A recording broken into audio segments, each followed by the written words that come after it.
Hey guys, and welcome back to 1Warrior Podcast. We are just going to continue right on with the interview I had with Dave Florkowski. Good job. I tried to nail it there. So this is the part where I have questions for you, Dave. Oh boy. Some of these are pretty good too, I think. I'd like to hear your response to some of these. First one is, you're a gamer like myself. What are some of favorite games that you've played, and were games a big part to why you started training? Like for me, I wrote this in the first chapter of my book. One of the reasons why I started training the way I did was to morph me basically into a character from a game. Like I was motivated by how game characters, you could change them. You could get them stronger. You could change their stats. And I was like, I can do that in real life. I can make myself stronger and bigger, more like a superhero. And that's kind of how I built my brand then too off that. Did you have a similar impact to that? Not really.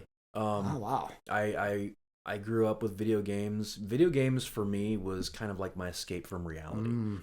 It was a place where I could put myself into a fantasy story. I could do whatever I wanted, even though most of your games are linear. I was able to put myself into a fantasy story, usually as the hero. Yeah. And it would give me this sense of hope that not everything is all doom and gloom. Yeah. As far as any of the games that I played that kind of led me in the direction of fitness, not really.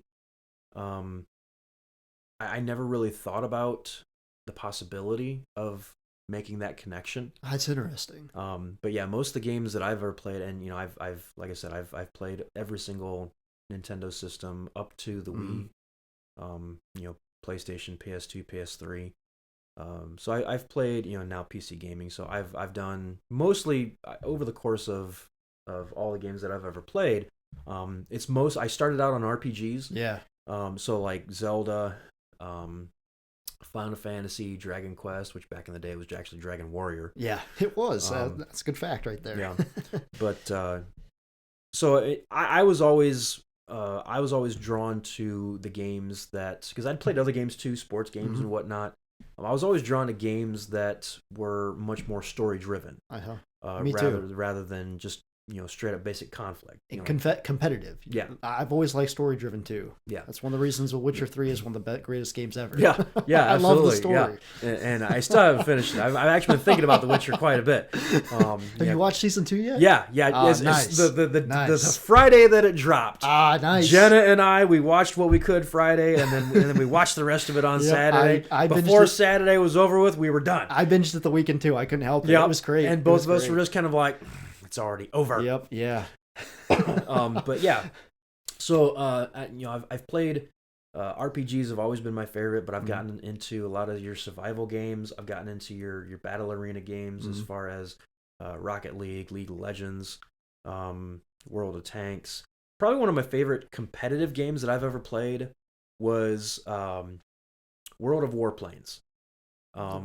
So World of Warplanes is. I don't think I've ever heard of that game. It's like a first-person shooter, only except you're flying in a warplane. Oh. Some of my favorite games growing up were flight games. So Rogue Squadron, Star Fox. Star Fox. That's what I was just trying to think of when you said that. I was thinking there was one game that I played a lot of, Star Fox. Yep. Oh my gosh, my older brother and I, when I lived in Michigan, we had our 64, or my 64, and we plugged in Star Fox 64. We played.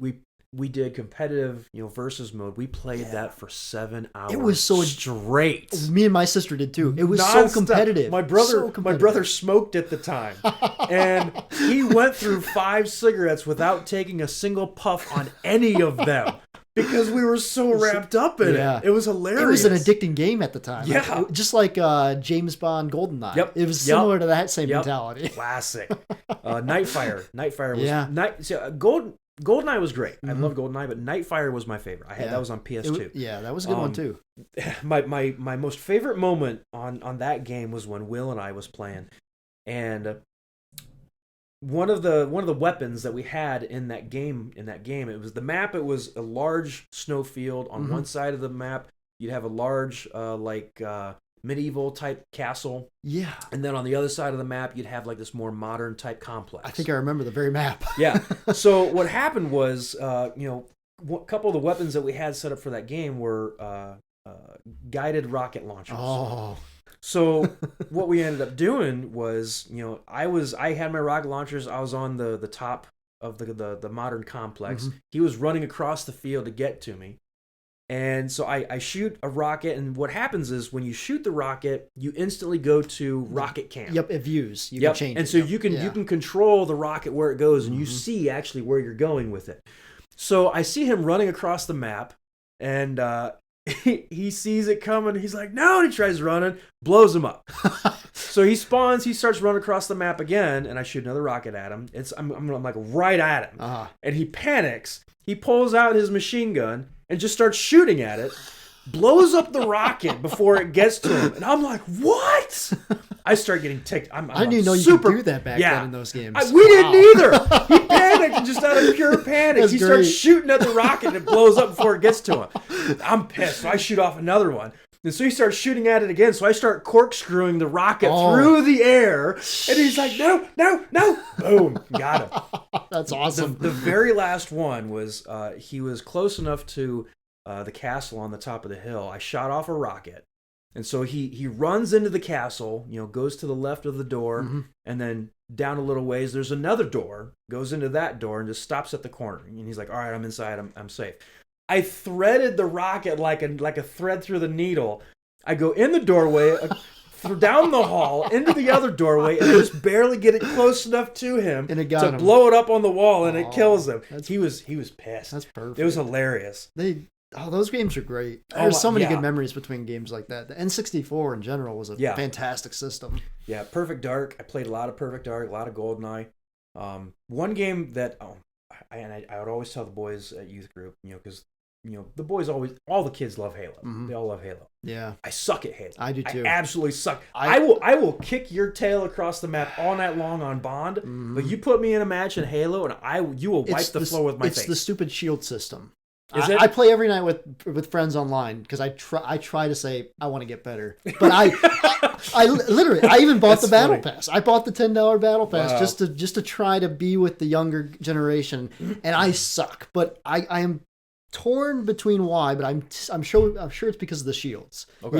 You have to shoot a person, unload a whole entire clip in them basically to break their shield before you can even kill them. So then you got to switch to your sidearm to finish them off. It's games are just so different than they used to be. I always told the boys in the youth group, I'm like, if you ever want an ego stroke, have me come over and play Halo with you. You will feel like a rock star by the end of the night. Right, in the same way. So they were just kind of like, sweet. Yeah, it's terrible. But anymore, it's I don't know what kind of a battleground game it's called. League of Legends. Yeah, MOBA, I think. That's a type of game. Yeah, MOBA is the type of multi-online battle arena or something like that. Yep. Multiplayer online battle arena. Yep. So I like doing those every now and then. I played League. I know what you're talking about. Yeah. So World of Warplanes, it's like a first-person shooter, but you're flying in a warplane. So you start out with like World War I airplanes, the double wing with the single prop propeller. You work your way up to the World War II era, right? Up to the Vietnam Korean era where they started having going to jet engines. So that's probably my most favorite first-person shooter-esque video game that I've ever played because it's the flying aspect. Yeah. And the cool thing about World of Warplanes is that most flight games, they don't give you full control of the flight. Yeah. It's basically you can tilt your nose up or down, and you can slightly bank side to side, but you can't go inverted. I was gonna say roll. You can't roll. You can't go inverted. So the thing barrel roll. That's what the term was. Do a barrel roll. Yes, that was from Star Fox. Yeah, do a barrel roll. Do a barrel roll. Yeah, memories unlocked. Yeah, so much nostalgia coming back. So with World of Warplanes, you could change the settings. Okay. So that instead of just banking a certain amount in one way or the other, it would give you free control of the plane. So that's what I did. I turned off the automatic flight settings and made it all manual. So you could do a loop. You could go inverted and do a 180. Yeah. And one of the best times I had in playing that game, I was flying. It was a World War II plane. I was flying a late World War II plane that I was flying, and they have all types of. They've got fighters. They've got bombers. They've got a couple other types of classes of planes in there. But I had a fighter, and it was a World War II fighter. I can't remember if it was the Corsair or the Mustang, but we were on this map that was very, very rocky, very canyony. And so each map, it's basically 15 on 15. Okay, it's either 10 on 10 or 15 on 15. I can't remember which. But I was the only person on my team left, and there were 7 planes on the opposite team. And because of all of the obstacles, all of the the rocks, the canyons, the ravines, because of all of that, I would weave in and out. I would do a loop or two. I would, go inverted, do a 180. I ended up taking out 7 planes by myself, and the whole time, everyone else on my team, they're already dead. They're like, yeah, this sucks. This match is already done. And then by the time we're done, it's just me against a bomber. Everyone's like, oh my gosh! But because it was still difficult though, because in that game, the bombers, they have a lot higher firepower, but they're also a lot slower and a lot less maneuverable. I take that back. Their maneuverability is slower, but their top speed is a lot higher than the fighter. So, and plus they have a machine gun in the back. So your best option is to come at them from the side or from the bottom or the top. But since they can essentially fly faster than you can, your only option is to outmaneuver. So I would literally have to try to get within range of him to the point where he'd bite and then do a nosedive, even though he can still catch me in a nosedive, and go into somewhere where I can maneuver around things. And that was how I took him out, was getting him to bite so that I could outmaneuver him. That was a tenacity. Yes. Right there. Yes.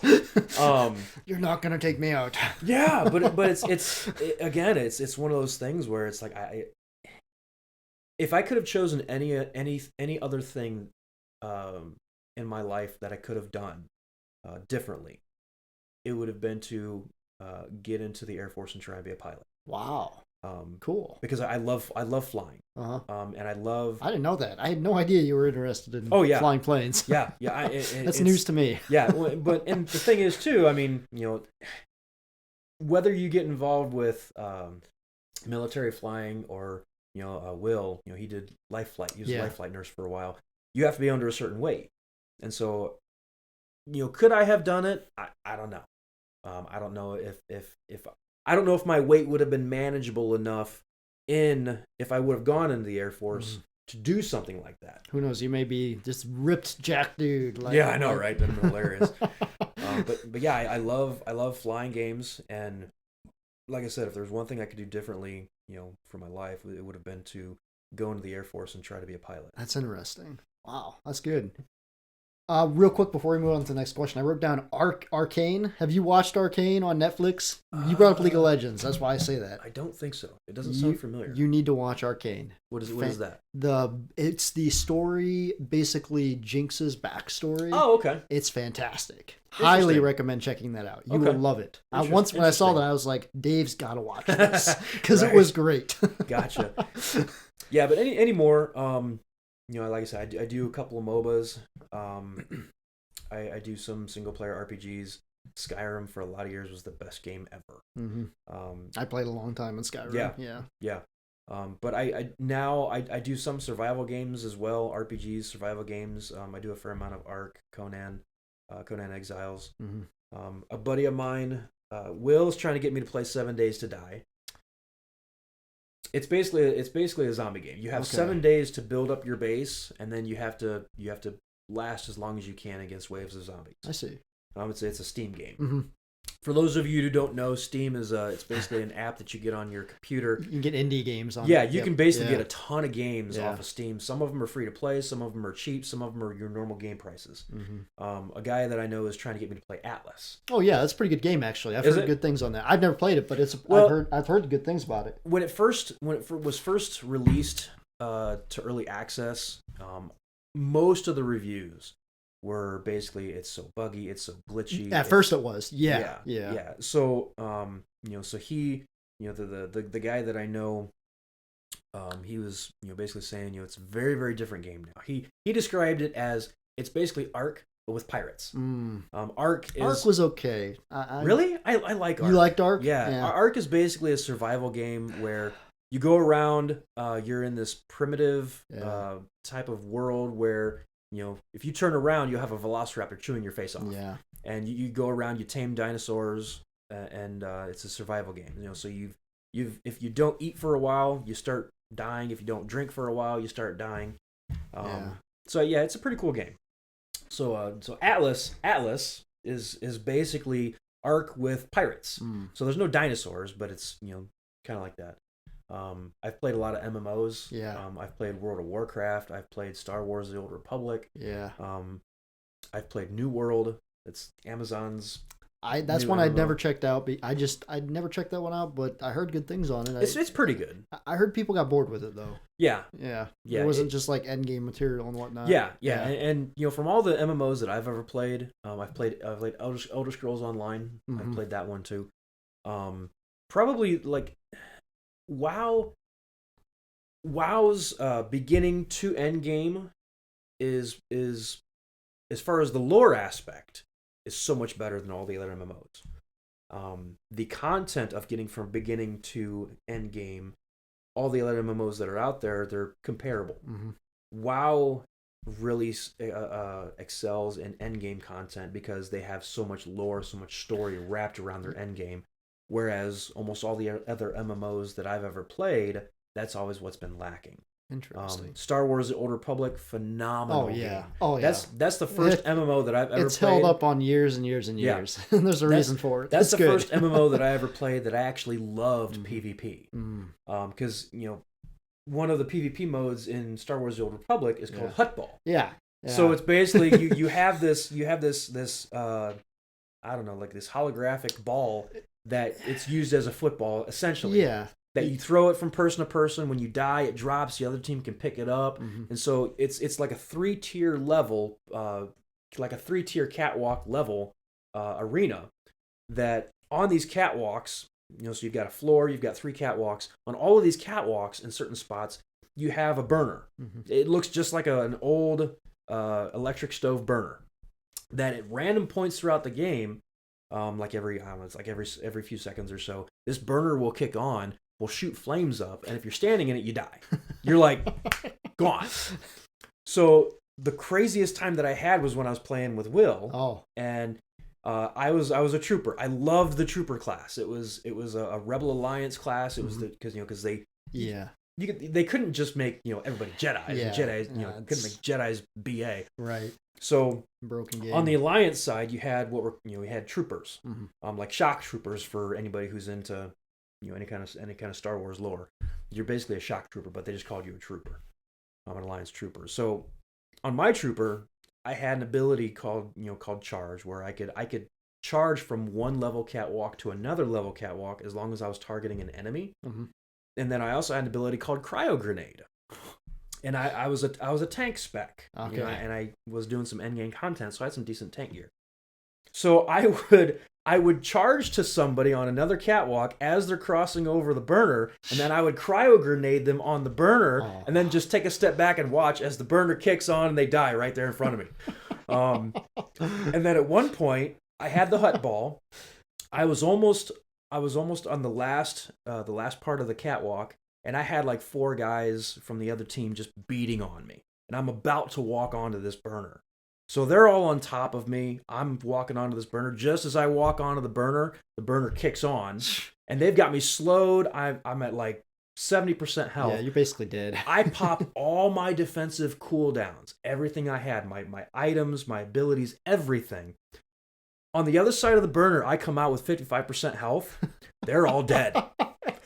So I just kind of stroll my way into the end zone and I score a point. It was awesome. That's crazy. But that's the only game that I've ever actually loved PvP combat. That's interesting. Did you ever play RuneScape back in the day? I didn't. I know a lot of people that did play it. I was a big RuneScape player. Yeah. I've the more I hear about it, the more I'm like, man, I wish I would have played RuneScape. Yeah, you would have liked it. It was good. It was a good community. Yeah, it sounds like it was good. What's your opinion on now, like games nowadays, kids and everything? Like it's all about competitive. It's all about what's the name of the type of like Fortnite? Fortnite's overrated. There's a name for those kind of games though. Battle Royale. What do you think? First-person shooters? Battle Royale is the term I'm thinking of. Basically, just everybody kill themselves. Well, and see, here's the crazy thing about video games. And I back when I was a kid, video games were so new. They were so basic. Yeah. That the general mindset of pretty much the entire world was that video games, if you play video games because you're a loser or because you have no life. And to be honest, when I was a kid, I didn't have much of a life. Yeah, same thing when I was a kid too. It was the same stereotype basically. Yeah. So but from what over the years, I mean, even you've seen it. Gaming has become a multi-million-dollar thing, $1 billion, where it's crazy because some of the competitions, like a good example, League of Legends. Yeah. The tournaments, the League of Legends tournaments that they have. I mean, I think if I remember right, the winning team at a league tournament, they take home like $500,000, something like that. It was close to $1 million. Yeah, it's insane. Yeah, I can't believe it. So I mean, there's gaming has changed. Yeah. I feel like there's more of a leaning towards games that are just constantly on the go, like first person shooters, big arena battle maps, where it's just go. Yep. It's not. I mean, there's plenty of games out there that are critical thinking games, where it's like, all right, if I do this, this is going to happen, or if I need to get past this, this is what I need to do. Yeah. There's plenty of games out there like that. Souls games. Yeah, well, like Skyrim. Yeah. Oh yeah, good example. Yeah. So there's plenty of games out there that are like that, but most of your younger kids, they're drawn to that fast-paced action. They're drawn to competitiveness and just fast-paced, and they get bored with a story, you know. And it's crazy because like I've recommended Witcher 3 to many people, and they're like, "Oh, it's just the story. The story goes on forever." I'm like, "Yeah, that's the point. It has a really good story. It's based off books that have a fantastic story, and it's just a different mentality. I think kids nowadays playing games. It's pretty interesting though." And the other, are you ever interested in challenging games, like Souls games, like Dark Souls and stuff like that? There's a good example. Okay. I love that kind of shit. So they're addicting. Latest one was Remnant. Okay, yeah, it was good.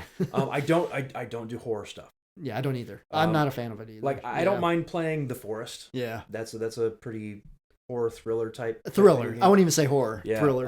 But a buddy of mine tried playing Amnesia when it came out, and he streamed himself while he was playing Amnesia, and the whole time he's sitting there playing it, his eyes are wide open, his jaw is like on the floor, and he's just like ready to freak out at any moment.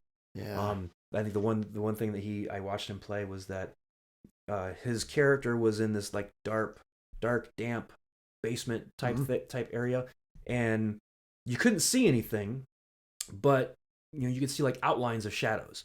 And so basically what it was is you could, and there was water in the basement, like a few inches of water. So as he's down there, this figure starts running at him through the basement. You can hear them, running through the water.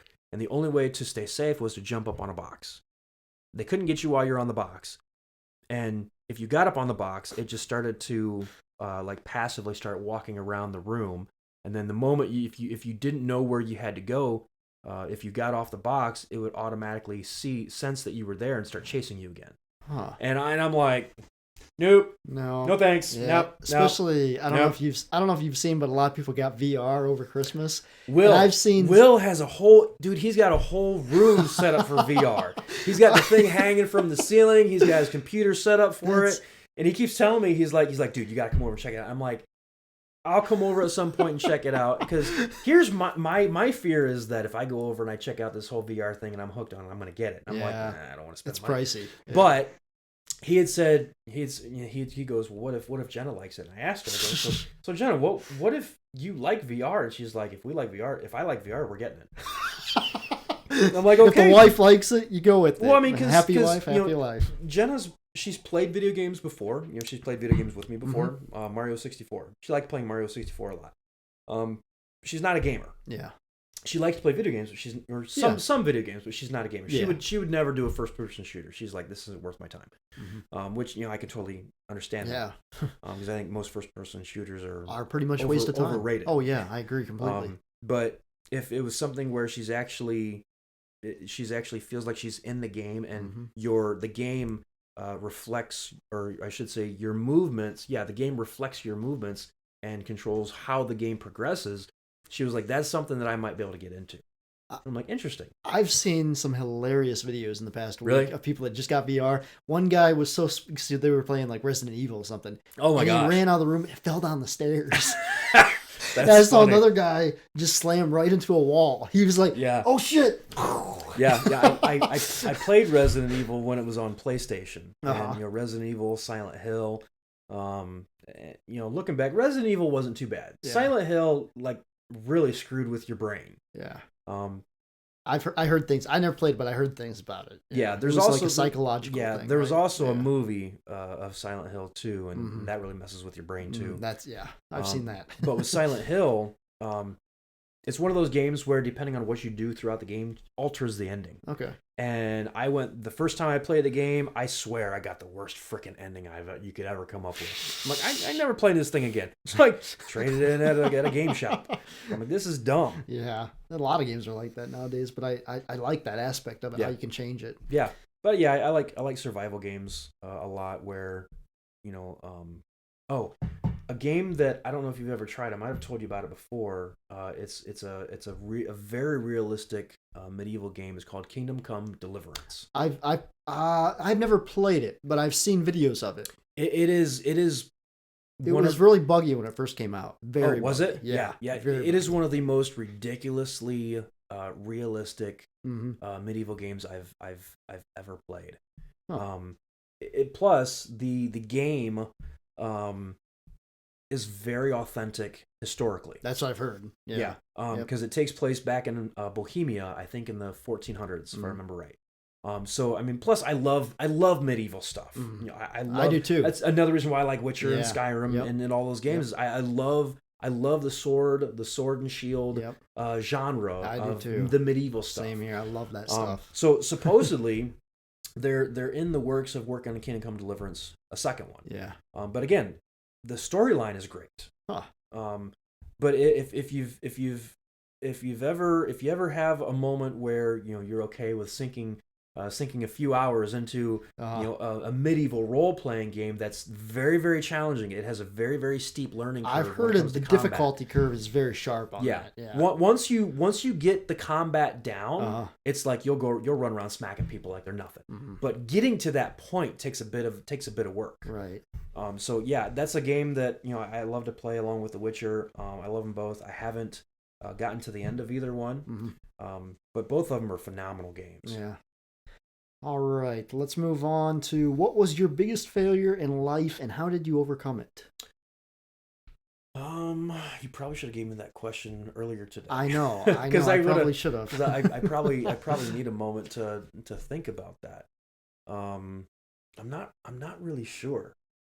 There's been plenty of failure. Yeah. But as far as my biggest on that, I'm not sure. Okay. That's okay. That's a hard question to come by. I don't know. The only thing that I can think of off the top of my head that really rocked me to my core was, now I can think of two. One was not making it through RN school. So I'm a nurse, and I have my LPN. I got my LPN at Northwest State. Okay. I went to Lourdes to get my RN. I was 2 semesters from graduating, and I could not get past advanced med surg. It kicked my butt. The first time I took that class, so yeah, it was the second to last semester in the program out of 8 semesters. So the first time I didn't make it through, I missed it by like 1%.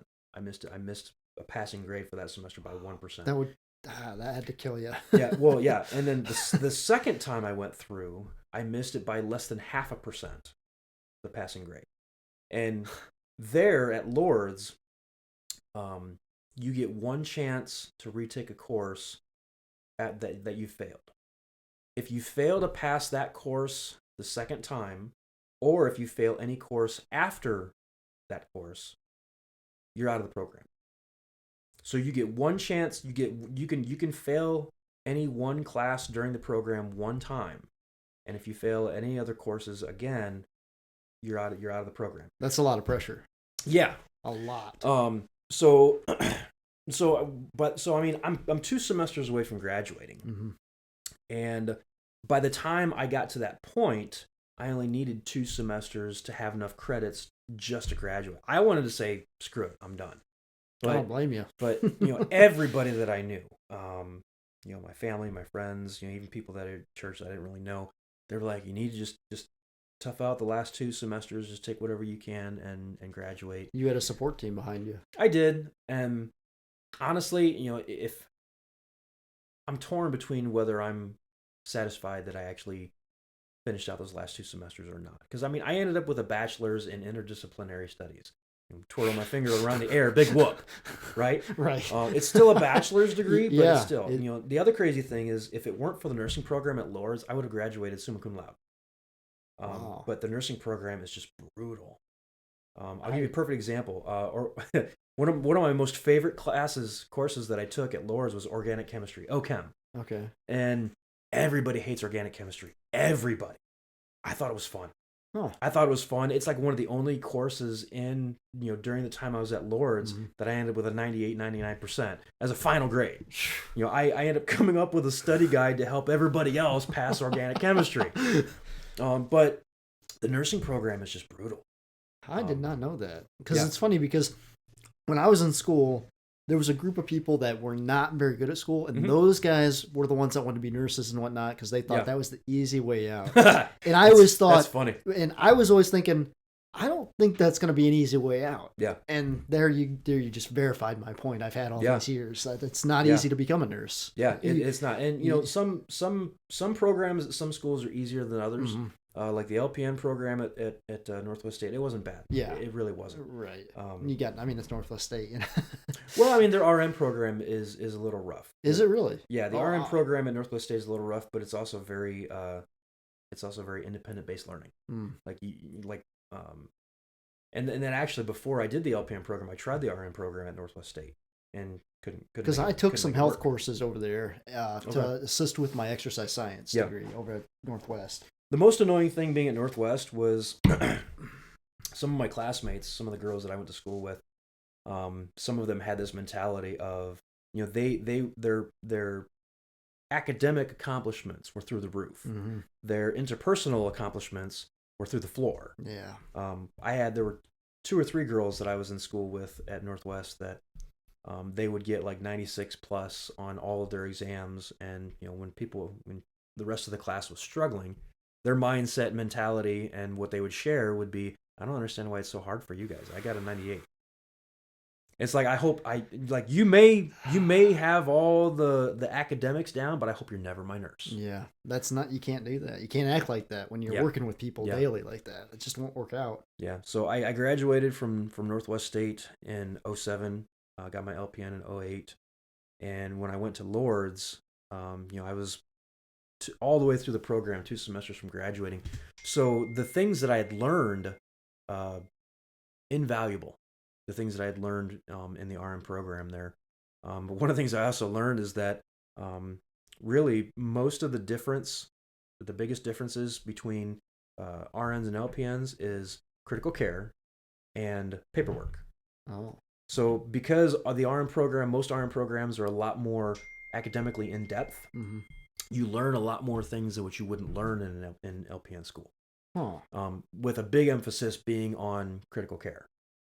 You take an LPN program and an RN program, and you compare the two when it comes to emergency triage, critical care, so much more knowledge in an RN program.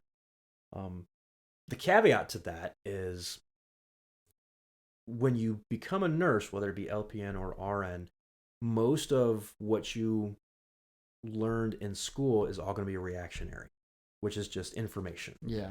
Most of what you'll end up doing on the job is mostly just repetition. The things that you will get good at are the things that you do on a regular basis. That's with a lot of jobs. Yeah. You know, it really is. Yeah. But with nursing, especially with RN, usually the way it works is your level of pay goes up with your level of risk. As far as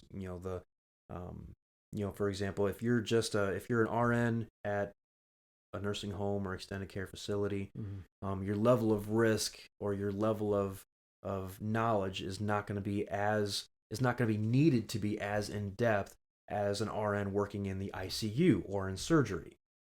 So you're not going to get paid as much. Huh. You know what I mean? Yeah. Because makes sense. Jenna has her RN. She's phenomenal. I told her, I'm like, dude, she was having some struggles for a while, with where she was working at. And I said, look, they have nothing to say bad about you, because from what you've told me and from what I've heard from other people that have worked with you have told me, you're a badass. And she kind of stood there for a second and she goes, you're right, I am a badass. That's good. She acknowledged it. Yeah, but I mean, so she's, I try to tell her, I'm like you're much more of a hell of a nurse than I am. And that's usually when she's like, shut up. What does Dave Florkowski want to leave as his legacy? Do you guys want kids? You and Jenna? At this point, it's not up to us anymore. I see. And I don't mind talking about it because you don't have to if you don't want to. Well, I don't mind talking about it because we've, it's part of our story. I see. And it's actually part of our testimony. I see. So we were married in 2012, and we wanted to spend the first year just us, getting to know each other, learning more about each other, spending time with each other. So that's what we did. After that, so over the past 9 years after that, once we had about half a dozen to a dozen miscarriages, that's when we started saying, all right, something just doesn't add up. Wow, here. That's a lot. Yeah. And so we went through a little bit of testing, found some issues that don't know if it could be remedied with conventional medicine or not. And we sat down, we talked about it. We talked about adoption, we talked about foster care.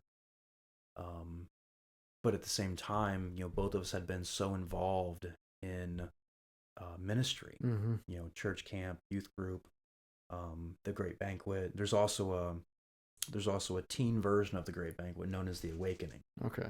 And same thing, they split it up: boys one weekend, girls one weekend. So we were heavily involved in that as well. And so anybody who has kids, they know that when you have kids, your whole world gets turned upside down, literally overnight. Other things have to take a back seat. Yeah, literally overnight. So we know that if we had our own kids, we wouldn't be able to do as much as what we do. And there's also the factor of freedom. When you don't have kids, you have the freedom of living your life and what you want to do with it. Exactly. So it's a catch 22. Because from the moment I was about when I was in my early to mid 20s, I was like, I'm not ready to be a parent. I don't want no freaking kids because I'm not ready to be a parent. I don't think most people are. Yeah. And it wasn't until I was probably about late 20s, early 30s that I just started thinking, I was like, all right, I want to have kids. I'm to the point now where I really want to have kids because I'd worked with kids for so long at that point. And have you ever seen Fireproof? No. You really should watch it. I'm going to challenge you to watch Fireproof. Okay. Um, Do you know what it's on streaming service wise? I don't know if you could find it on streaming services or not. We have it on DVD. Okay. I can loan it to you on DVD. But it's basically about a guy who is a fireman who is married, and the basis of the movie is him and his wife's crumbling marriage trying to save it. It's one of the faith based productions. Okay. Kind of like so it's like Fireproof, Left Behind, Courageous, those movies. Yeah. Um, Facing the Giants. Oh yeah. Same. Got you. Yeah. Same group that did those movies. But in the beginning of that movie of Fireproof, it just shows you certain pictures in a room, and you hear this little girl in the room, talking to her mom, saying, "Mommy, when I grow up, I want to marry Daddy." And her mom and the girl is probably like 4 or 5 years old, and her mom is like, "You can't marry Daddy. I'm married to Daddy." And it goes on a little bit more, and she says, "Well, when I grow up, I want to marry someone like Daddy." So for me, like, I guess you could call it a dream of mine that that one day I'd be able to hear my little boy or my little girl say, "I want to be like you when I grow up." And the fact that I'll probably never get to hear that, it's a bit of a struggle. Yeah, I can understand, especially if you had that planned. So yeah, it's a struggle sometimes, and that's one of the things that for Jenna and I, that's one of the things that really kind of rocked us and rocked our faith. Because both of us, there was a time when both of us were angry at God because we wanted kids so bad, and knowing that our chances of having our own kids was minute. When you have so many people today that they want kids and they can't have kids, and then you have a lot of people that are having kids that shouldn't be, and they're getting abortions, and well, and even some of the people that there's a couple girls that I know. There's one girl that I know that she has 3 kids with, or no, I think 3 kids with 2 or 3 different dads, and I would not refer to her as a responsible parent. Just because of life choices and things that her kids have done and gotten involved in, but that's it's not my place to say you're doing it wrong, especially since I don't have kids. But when you want something so bad and you just can't have it, and you have this Christian faith, sometimes it can totally rock you to your core. I can't imagine. I mean, so that's hard. So for both Jen and I, there have been times where we've been angry at God, questioning God why. And honestly, I don't remember when it hit me, but at some point it finally hit me. The impact that we've had with kids at youth group, kids at church camp, kids at the Awakening. There was one of the last years that we did church camp. One of the boys I was teaching with, we were doing a weekly lesson plan for the kids. So I mean, he was in high school now, but he was there all 4 years of junior high when I was there, and I don't even remember talking to this kid. But when we were about halfway through the week, and we had doing our lesson plan, we were in between. He said, "I look up to you in a manner that I'm not sure I know how to express." He goes, "I have my dad that I live with and my mom, and I love my dad, and I have my Father in heaven, but when I think of you as my heavenly Father on earth." It broke me. It absolutely broke me. I can't imagine. That's deep. His name was Devin. But it's times like that make it doable. I think too. I mean, there's a reason why God didn't want kids in your life. Well, and I think see, here's the thing. I hate that cliche. Okay. God, everything happens for a reason. God has a plan. Okay. Because go on. because anytime something bad happens, people they try to be helpful by saying, God has a plan. There's a reason these things happen. They're not wrong, but it doesn't help. When somebody said, when you say, another example, one of our just this last July, our goddaughter passed away. I remember that. Yeah. So she was 19. She had said that, we'd known her since she was like 8. She had said to her mom and dad, I want to go live with Jenna and Dave if anything happens to you guys. And they talked to us about it. We said, yeah. Somebody from our church came up to me and said, these things happen for a reason.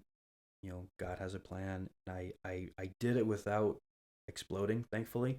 But I said, I don't want to hear it. I said, looked at him, I said, I'm sorry, I don't want to hear it.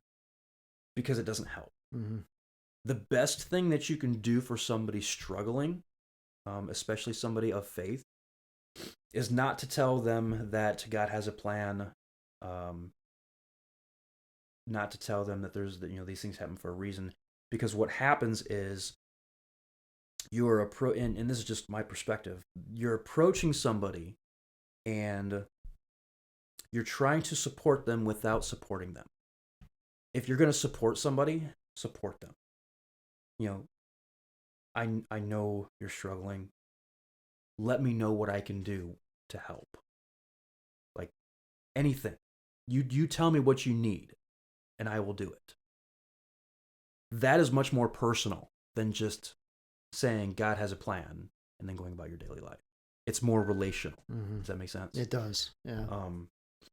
So that's why I try to tell the youth, I'm like, nothing speaks volumes more from one Christian to another than telling somebody you care about that is struggling, you tell me what you need and I will get it done.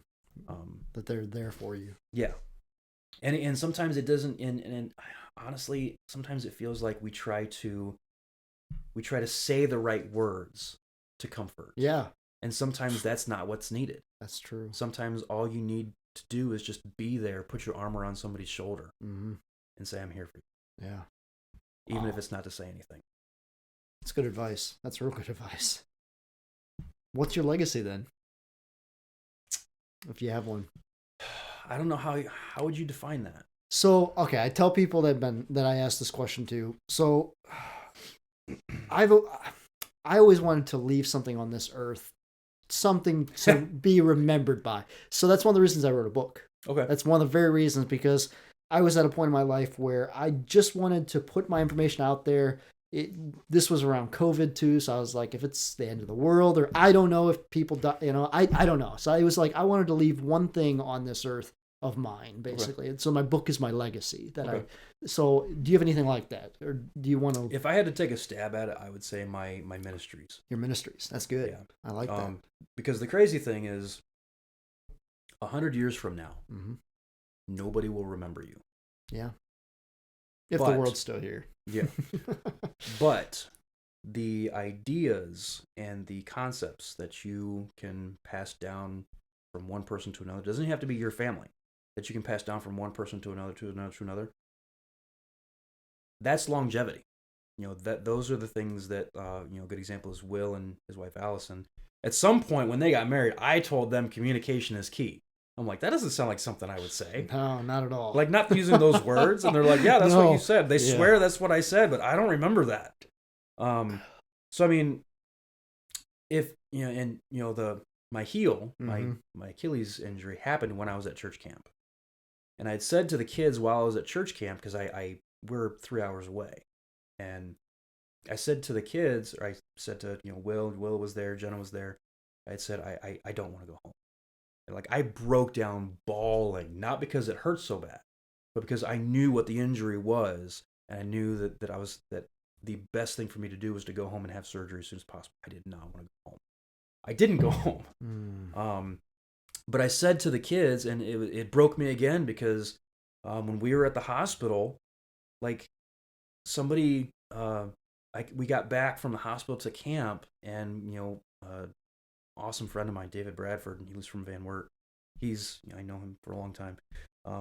He had said, I think he was there that year, that the kids in my cabin, they were huddled around, doing prayers and whatnot, and all the kids from my cabin went up to him and they said, we want to pray. And he was like, what do you want to pray for? He said, we want to pray for Dave. That's cool. So he told me that when I got back to camp, and I broke down. There's power in prayer. So yeah, I'm an emotional beefy sap, but I can also get pissed off. Yeah, so I can go to one extreme or the other depending on what's going on. But as far as my legacy, I guess you could say just the things that I've learned over the years that I can help to pass down to make a difference in someone else's life. I like that. Whether that be faith-based, whether that be fitness-based, whether that be just being how do I put it?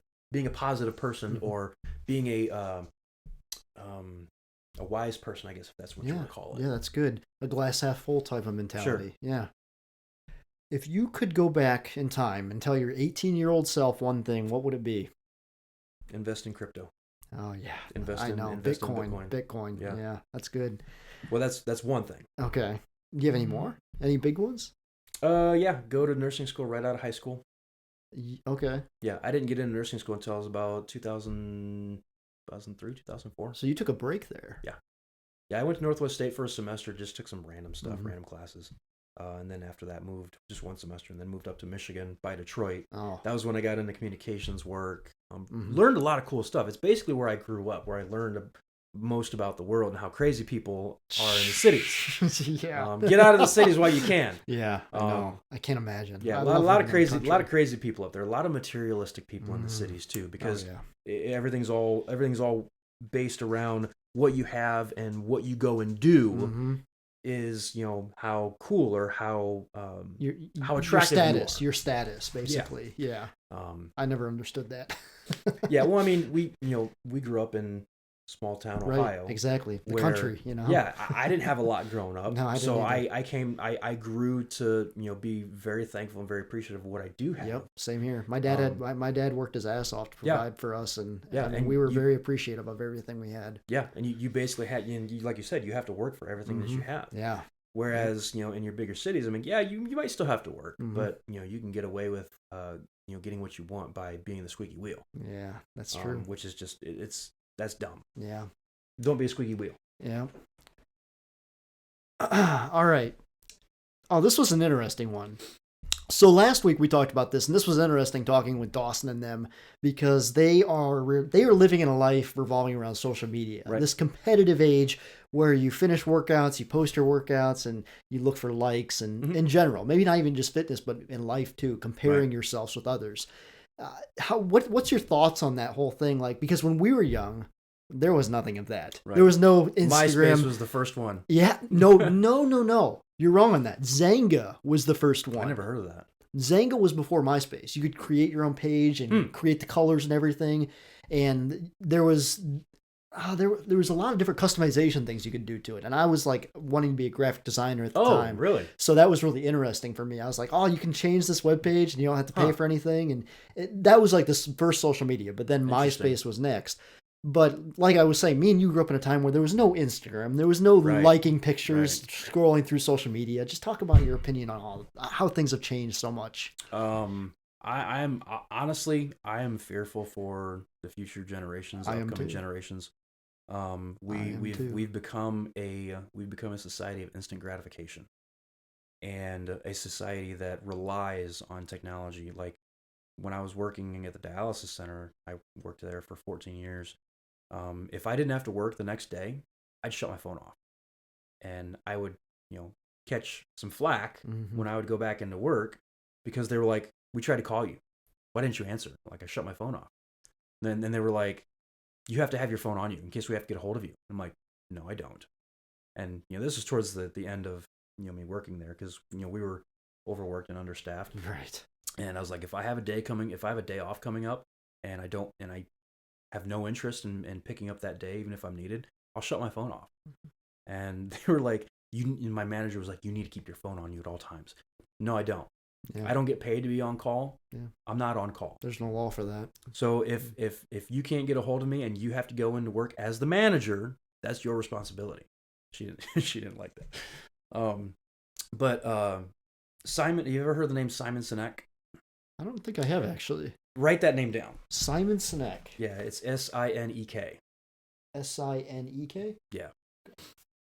So he did an interview where he talks about what technology has done to the upcoming generations, about how kids they're glued to their phones. Mm-hmm. He talks about kids. It basically, in trying to wrap it up in a nutshell, is he refers to phones of technology as an addiction-based habit, whereas you basically go on social media or you text like all of your friends and hi, and then wait. And then every time you get a response, every time you get a like, every time you get a response to your post, you get a hit of dopamine. I've heard this thing. In the brain. Yep. And so what happens is that dopamine, it's the same hormone in the brain. It's the same hormone that is released when we gamble, when we smoke, and when we drink. All three of those can be very addictive, highly addictive habits, and highly destructive. Technology is no different. Mm-hmm. So too much smoking, or I should say, smoking is just generally bad. Everyone agrees. Yeah. Gambling can be fun. Too much gambling can be destructive. Alcohol isn't necessarily a bad thing. Too much alcohol is dangerous. It's a moderation thing. Yeah. So technology is the exact same way. So he describes it as when kids have to rely on technology to get that hit of dopamine because of their likes, their responses, rather than building interpersonal relationships, it creates a very destructive, a very volatile concoction Mm-hmm. where it can blow up, because now, rather than building those strong relationships, the relationship is now with a device. And so you take that device away, they don't know how to build relationships. And then they get out in the real world and they can't build meaningful relationships because they don't know how. Or communicate in general. There are Right. people that cannot communicate nowadays. Right. Because of these devices. Yeah. The way that he puts it, he goes, if you're in a business meeting and you've got your phone out, if your phone is on the table, that sends a subconscious message to everyone else in the room that says, this is more important than you are. I just threw my phone on the ground. And so that's what he says. He goes, if you put your phone out on the desk, face up or face down, I don't care.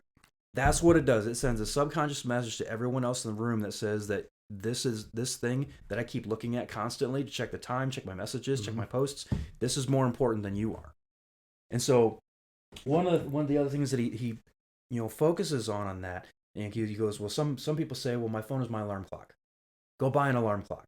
He's like, I use mine as an alarm clock. He goes, I do, because it tracks my sleep. He goes, I'll give you $5. Go to Walmart, buy an alarm clock. They're like $5. But we've become a society, even a culture that relies on technology. Like if there are some people that I've known in the past that if they call you and you don't answer, they're flipping out. Oh, yeah. Oh, my gosh. What happened to you? Where are you? What's going on? What is the point of having a phone if you don't answer? Why did you not answer? Yeah.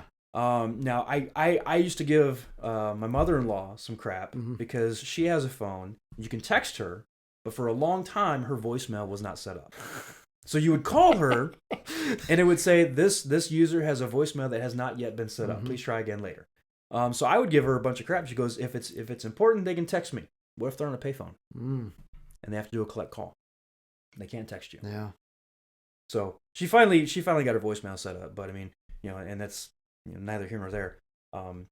But we've become a people that our lives are attached to your phone. You want to punish a teenager?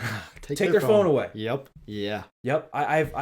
There's some kids that I know from youth group that I've been around them and their parents. I've never watched them get so triggered as to when their parents take their phone away. That's like, put them in a timeout. They're like, whatever. I think they'll just sit on their phone for 5 minutes. Yeah. Send them to the room.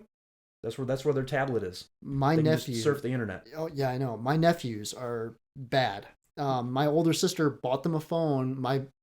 Okay, let's see here. My one nephew got a phone when he was 5 years old. Oh my gosh. Got an iPhone 7 when he was 5 years old.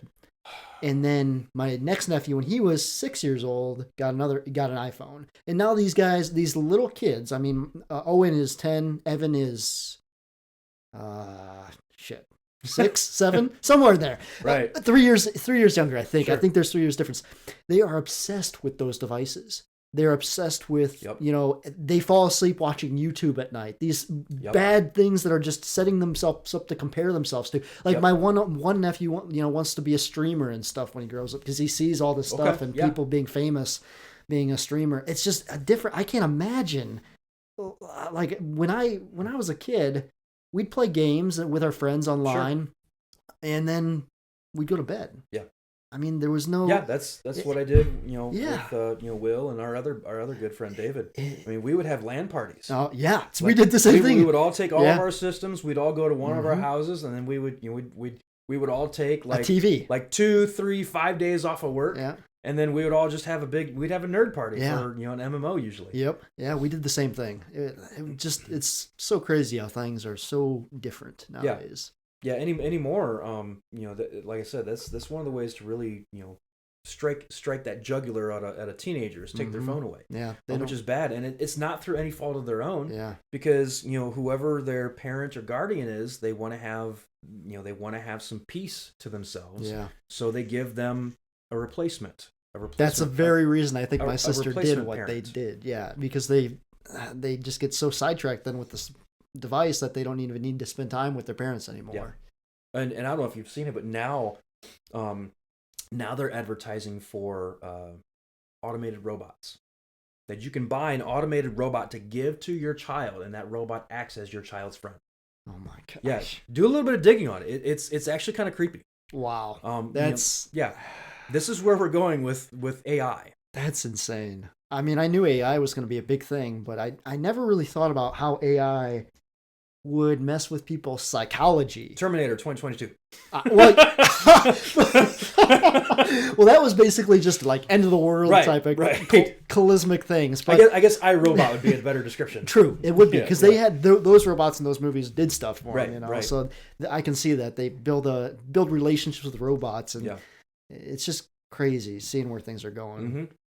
Yeah, it's scary, and I try to tell both me and our youth pastor, we try to tell the kids, like, you've got to pull yourself away from your phone because it will enslave you. Yeah. Ever since I started working for myself, I find myself depending more and more on my phone. But I'm using it how I make money. It's like it's totally different. When I worked a job, I was nowhere near as dependent on that. Right. I didn't need it. I would go days without looking at it for the most part. Yep. But now it's totally different. I have to be on my email. I have to know if my clients are asking questions. It's because it's all on me. Well, because you're running your business. Right. Okay. That's a little different than a teenager watching 8 hours of TikTok. True. Yep. Yeah. Good point.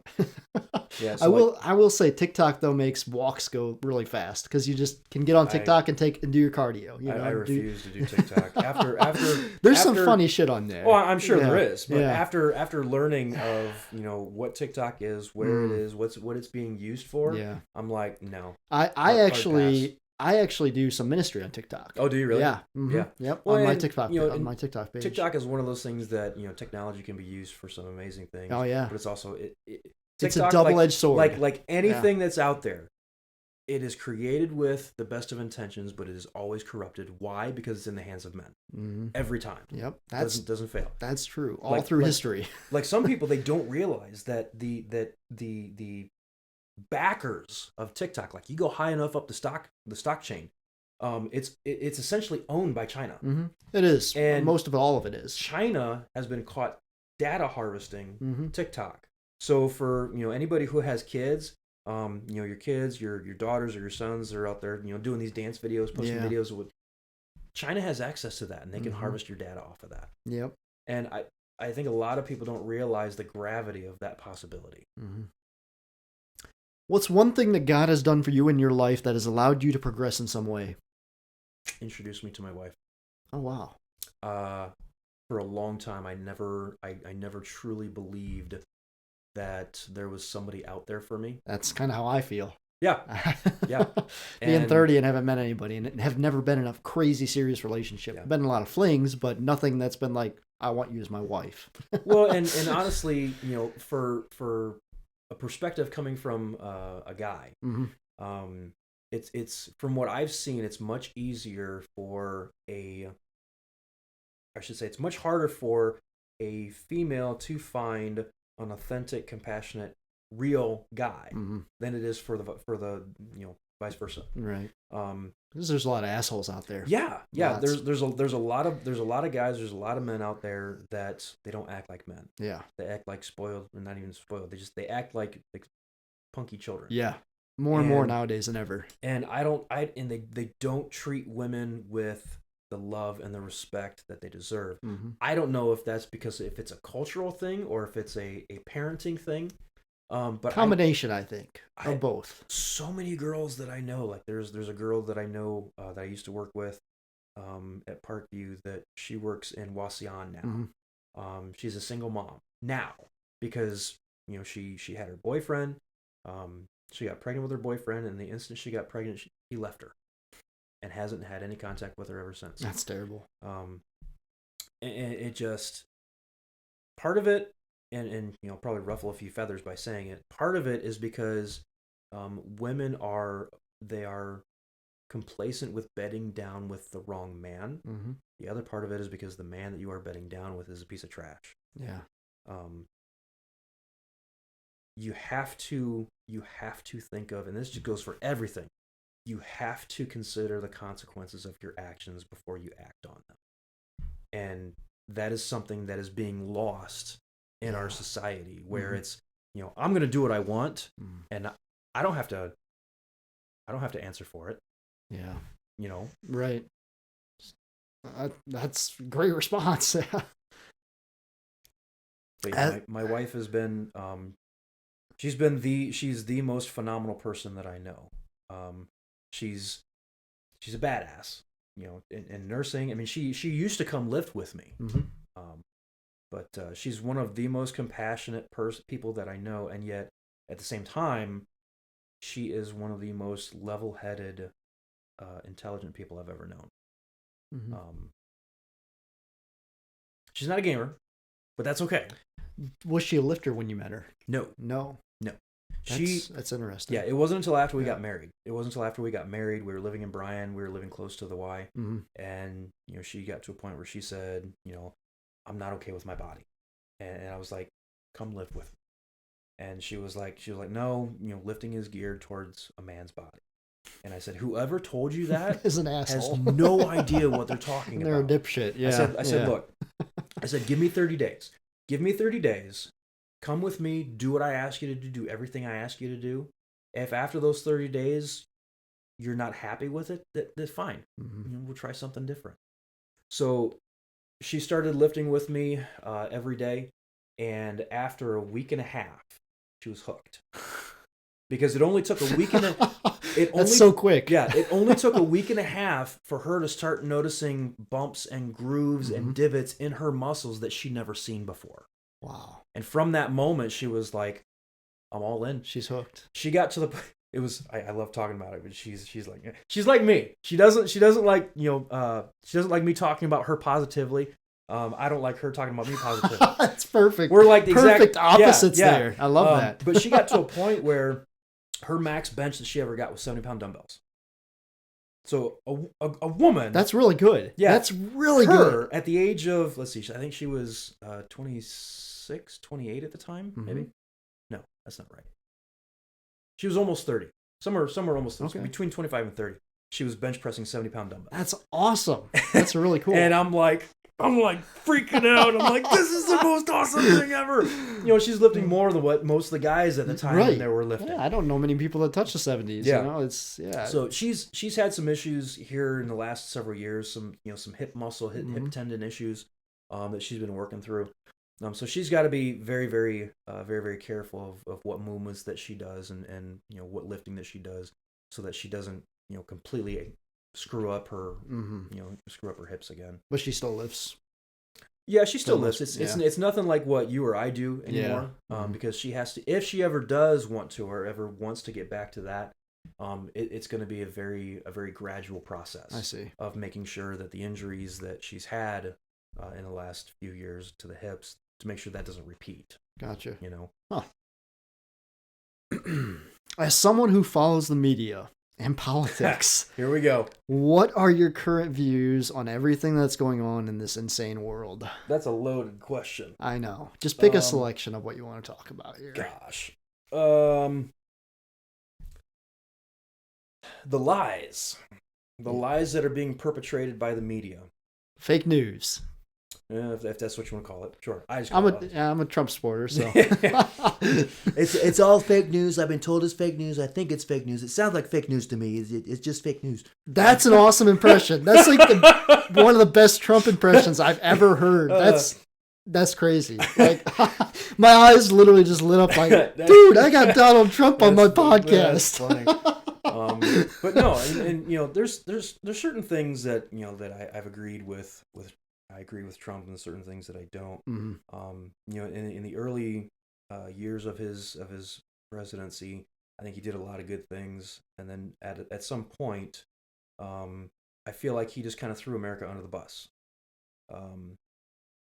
He agreed to the lockdowns during COVID, which when you start following the data, the lockdowns didn't help. Yeah, and the lockdowns that are still being put in place, they're not helping. And then he, which it's funny, a lot of people, they don't like to give him credit for it, but he was the one who started Operation Warp Speed, to get a vaccine, quote unquote, out to the people. But the way that the media and politics have lied about that stuff, you had pretty much the entirety of the Democratic Party before Trump was out of office saying, if he endorses this shot, I'm not getting it. No one should get it. Mm-hmm. I remember that. After he's out of office, now everyone is pushing, everyone get the shot, get the shot. It's the only thing, it's the best thing for you to do. Mm-hmm. It's hypocrisy. It really is. It's almost mind numbing. Yeah. The media has lied about so many things in the past. They lied about Russiagate. They lied about Kyle Rittenhouse. They lied about the January 6th. Yeah. They lied about Charlottesville. They lied about pulling the troops out of Afghanistan. Yep, that was a big one.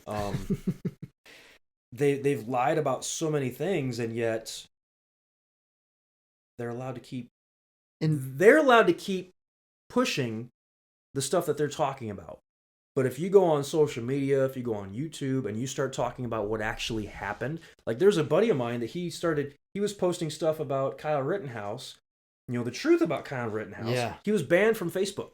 Really? He was taken off Facebook. Yeah, he was banned from Facebook. I mean, he got, through after the trial was over. Oh, yeah. He appealed and he got his account reinstated. But the lies that the media have been pushing, that they pushed about Kyle Rittenhouse, is one of the biggest, most prominent things of recent.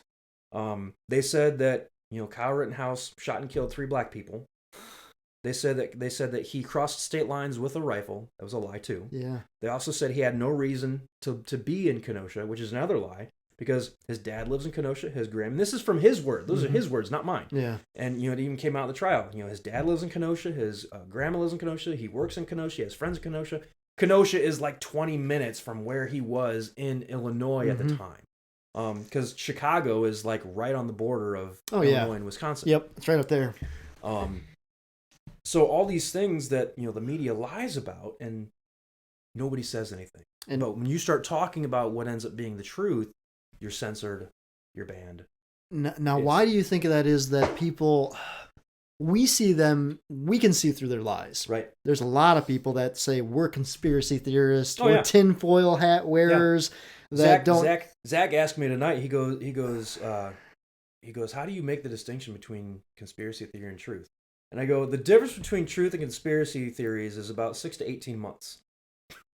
That's a good answer. That's a really good answer. A perfect example is a year and a half ago, myself and a lot of people that I know, we were talking about how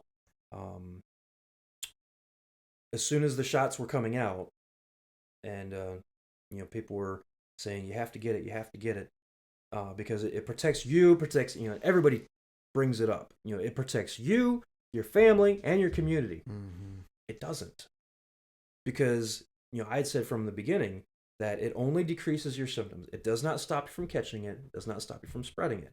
And then just in the last couple weeks, Rochelle Walensky, who's the director of the CDC, she just came out on the news saying that as of right now, the COVID shot does not stop transmission.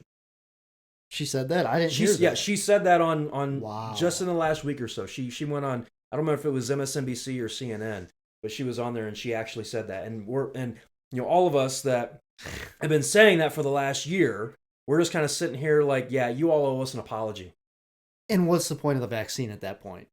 Well, and it was designed, and see, that's another thing. Early on, I mean, you can still find videos of it too. Biden and Rochelle Walensky and the CDC and the media and even Dr. Fauci was saying, if you get your COVID shot, you won't catch COVID.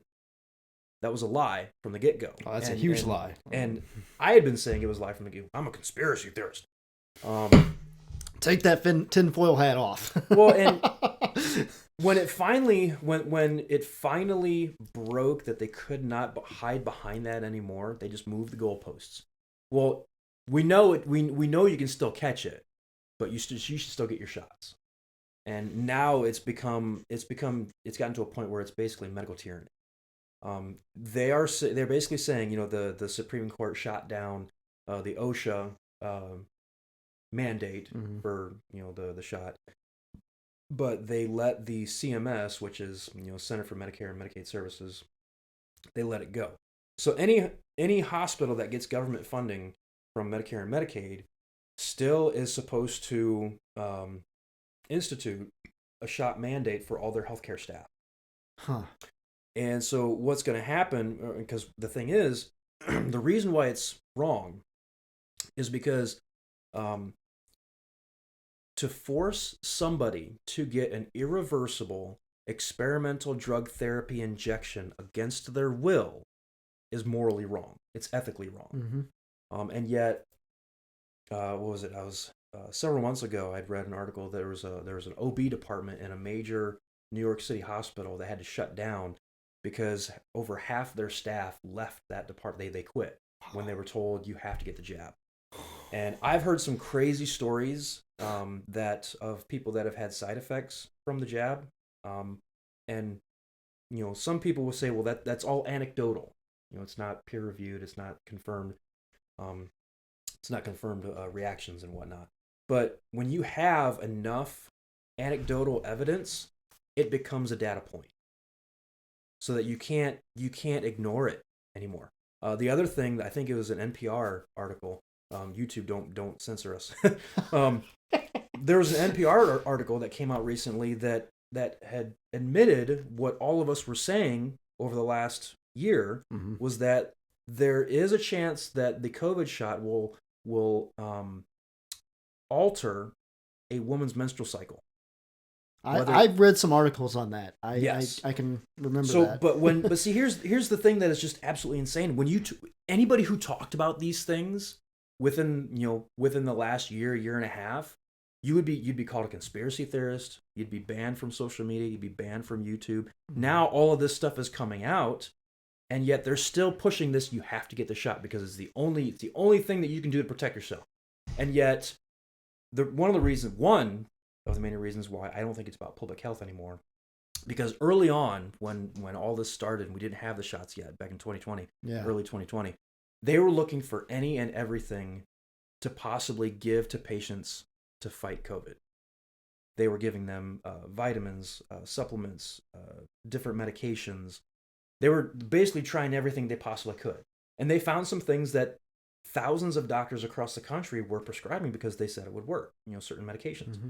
So the instant that Trump started talking about these things, the media instantly said, no more. I remember that. Nobody else can prescribe it. No one else can use it. No more. It's not an option. So it becomes so now it's essentially about money, because you figure, the COVID shot, it's, I can't remember how much Somebody had told me how much they found that it cost like somewhere between $3 and $6 per shot.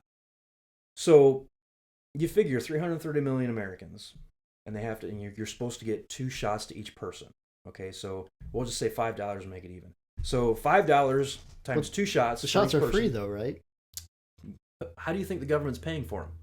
Well, I mean, people can like if the shots are free to us. Yeah, but they're not. Yeah, because we're I know personally this, but I want you to expand because people are going to think that because we're still we still pay taxes on everything.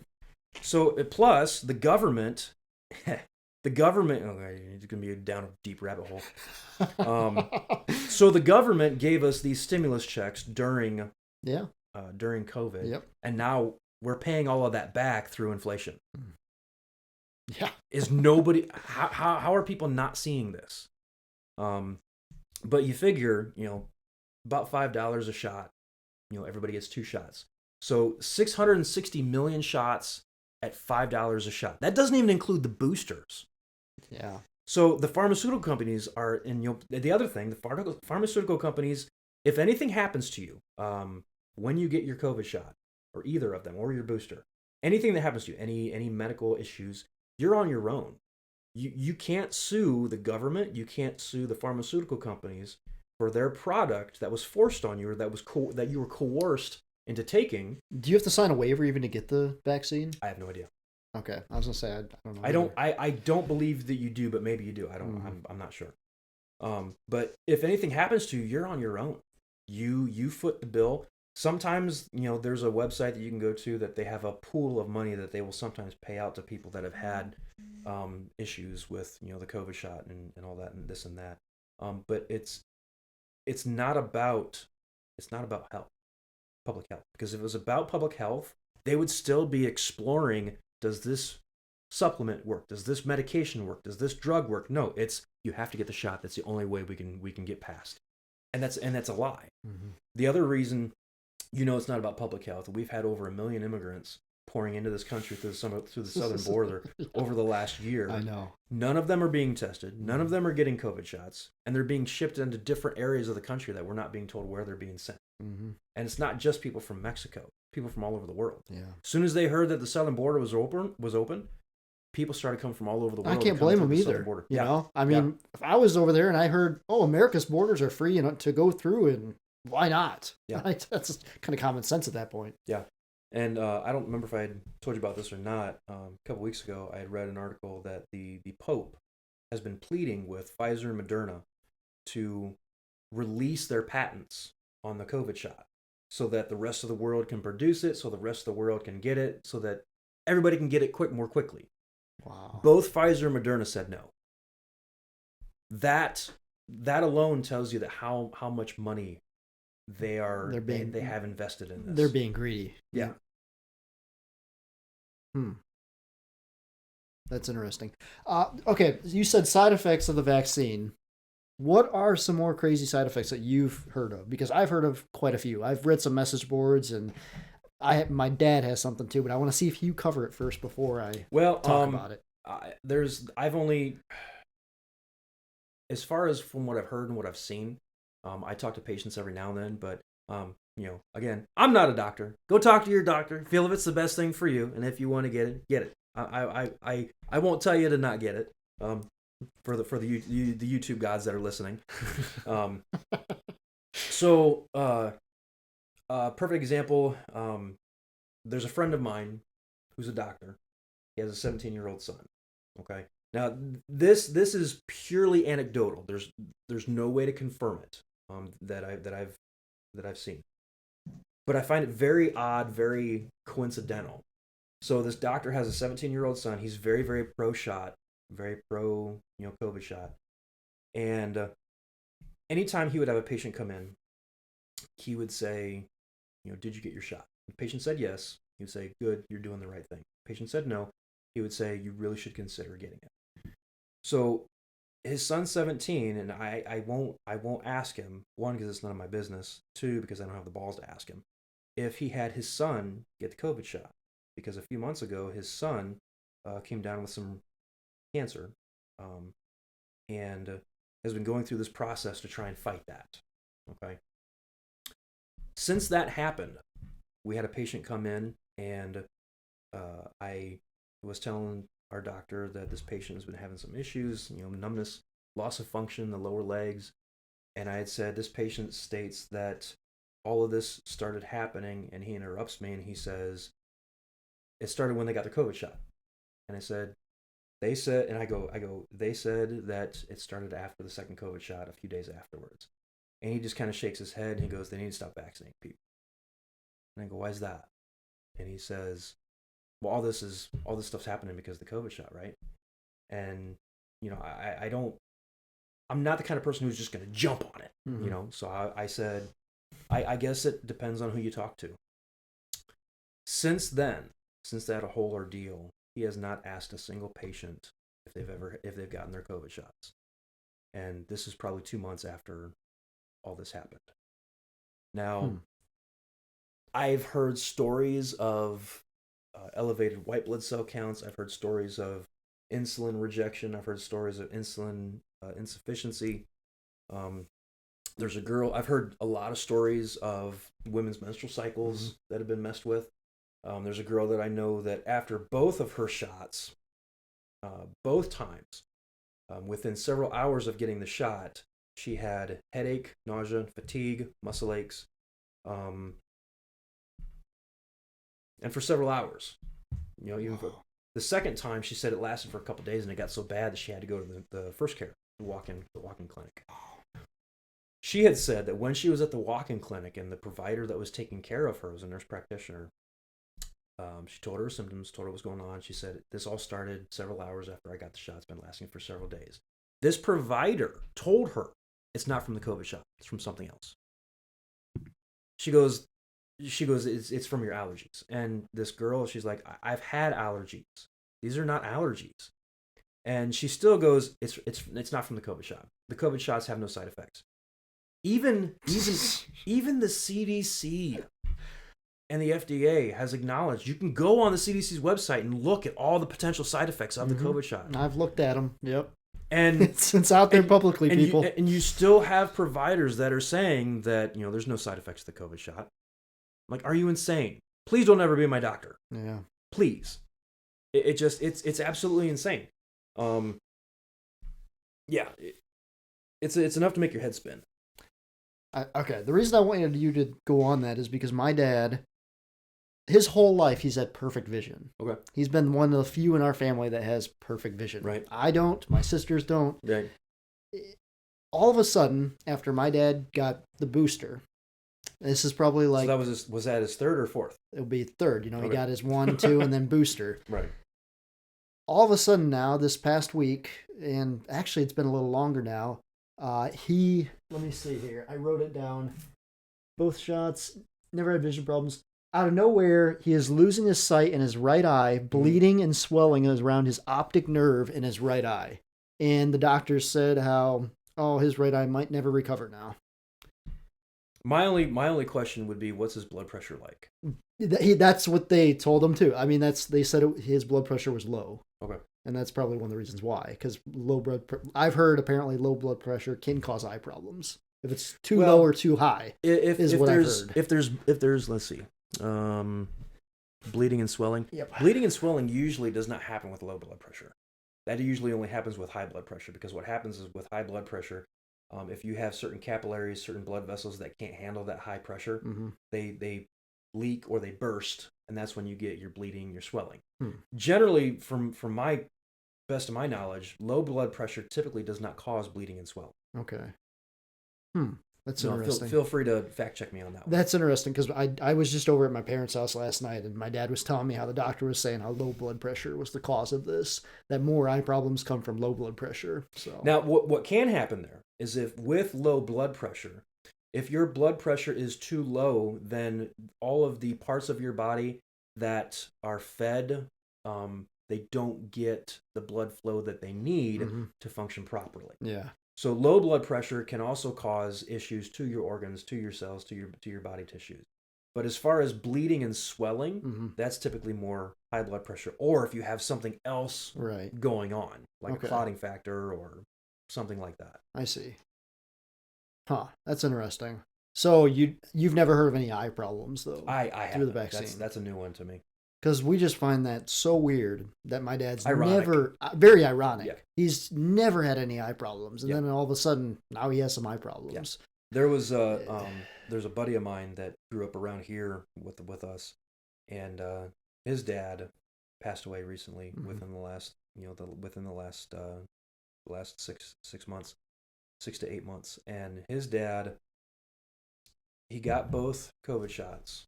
About 6 weeks after his second shot, he got COVID, put him in the hospital. He was doing decent, right? And then just all of a sudden, just Out. he died. Wow.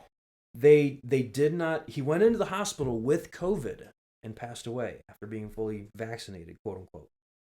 They did not rule his death a COVID death. They ruled it a stroke. They left COVID off of his death information. And so I said to my buddy, I said, do you think it's possible that they did not rule it a COVID death because he was fully vaccinated? And he goes, yeah, absolutely. Because you have told me the exact opposite. Yeah. More doctors are writing because of COVID, this person died. Well, and see, what's funny is because if you talk about that, you'll get banned. Yeah. But it was proven, it was confirmed in 2020 that hospitals get an extra kickback for all of their COVID positive tests, their COVID positive admissions, and their COVID deaths. If the kickback that they receive, if that COVID patient is put on a ventilator, that kickback gets increased threefold. That was a USA Today article, I think, if I remember right. And so what's again, we were saying a year and a half ago, right, that hospitals are getting paid more for all of their COVID positives, and people are like, that's a conspiracy theory. That's not really happening. It's all out there now, dude. It's been confirmed several times, and it's out there publicly now. Even the sheep can see it. Yeah, exactly. But yeah, and then people thought that no, doctors aren't just labeling all the deaths as COVID. Here's another one to wrap your brain around. I might have already told you this story, but so I work with a cardiologist sometimes, and this particular cardiologist, he got a phone call one day from the funeral home, and so he had a patient that long-standing patient, dude was in his 90s, so he had to get admitted to the hospital. They tested him for COVID twice before admission, came back negative, no COVID symptoms, right? So he gets tested again one week after getting admitted, comes back negative, no COVID symptoms. Dies a few days later of some severe heart complications, okay? Several days after he died, they tested him again, came back positive. So the Ohio Department of Health pushed the funeral home to call doctor, to get doctor to change the cause of death to COVID. And as I was standing there next to doctor when he got the phone call, it was hilarious because he's like, no, absolutely not. He didn't have COVID under my care. I'm not changing the cause of death. That's good for your doctor. I'm and happy to hear that. As soon as he got off the phone, I said, doctor, you get a gold star for life. Give a shout out to the doctor. As Dr. Demoter Kezaretti and Brian Parkview, Brian Hospital. Oh my gosh, super smart guy. He's been working cardiology longer than I've been alive. Oh. So yeah, he's just super smart doctor. Sounds like it. What do you think the world's going to look like in 50 years? If it's still around. I'm glad you added that last part because that was probably my suggestion. Like, well, is it going to be here or not? Yeah, I don't know about that. Honestly, I don't have a lot of faith in humanity. I don't either. I think it's going to be the fall of humanity. I mean, I honestly believe that the New World Order is going to happen. Is that going to be in our lifetime? I don't know. And another thing, conspiracy theory. People have told me that this whole New World Order, the Great Reset, it's all a conspiracy theory. Dude, the people who are involved in it are out in the open talking about it. They're not even trying to hide it. They're just not saying New World Order. They are. Oh, are they? Yeah, they are. They're actually saying it. They're actually saying. Oh, that's news to me. In their meetings, they're talking about the New World Order. Wow, you can find it on video. The first person that I heard it from was Alex Jones, and there's certain things that I've listened to from Alex Jones that I'm like, dude, come on. But there's a lot of things that I've listened to that I've thought were like, dude, there's no way. And then I go look it up, and I'm like, holy smokes! Like the fact that the majority of the meat that we consume from animals is from cloned animals. I'm like, that's not real. But the majority of animals that get bred for mass food production are born from cloned animals. Yeah. And I'm like, holy crap. Yeah. Alex Jones is always right. You know? Yeah. But it's insane. It Some of the is. stuff that he talks about, I'm like, that sounds a little far fetched. Mhm. But some of the stuff that he I've talks listened to about, some of his stuff too. Yeah. Some of it's way out there in my way opinion. out left field. But yeah, some of the stuff that he talks about, when you start doing some digging, you're like, holy crap, that's actually real. Yeah. You know? It's kind of mind blowing. What's your dream job, Dave? Are you doing what you dreamed of? I didn't really have a dream job for a long time. Mm. And it's I can say no, because when you said, if you could do it all over again, what would you do? Mm-hmm. I'd go in the Air Force and become a pilot. That was your dream. Yeah. That's cool. What's some tips you can give to other beginners just starting out? Find a buddy. Find a buddy. Find a buddy and be So consistent. accountability partner. Yep. I love that because I recommend the same thing. That's why one of the things we do is really cool. We bring people into the gym, we teach them, and then they build groups with other people, and they find their accountability partners, and it's kind of like this chain, this ongoing reaction. It's just Well, I was talking to one of the girls from church camp that she goes to University of Findlay now. Shout out to Paige. She was telling me that her last boyfriend got her into lifting, and she loved it. And then when COVID came around, it kind of put a nix on everything. And so she was saying, I want to get back into the gym, but I'm not sure how to start it back up again. And I said, honestly, the first thing that I would do is, find somebody to go with you that either has been doing it, that you can bounce ideas off of, or somebody that's never done it before. So that way you have somebody to teach, and as you're teaching them, you're getting your own workout in. Okay, that's cool. What tips do you have for like an introvert type of person? That person that doesn't, Watch videos. Watch videos. The number one thing I always tell people before they go into the gym is to get on YouTube, type in gym fails, and just pick one. Not where I thought you were going with that, but that's pick good. one, because I would much rather show you what you need to learn not to do before you learn what you need to do. That's true. And you can, 2016 were my favorites. The guys that are pulling deadlifts, they're holding their breath, they're turning red. They get up to the top and they just let go and they scream and they just kind of pause for a second and then they go straight to the floor. Blood pressure hits. The best thing to watch. Another one, guy that I know was he was doing getting back in the gym doing leg press, right?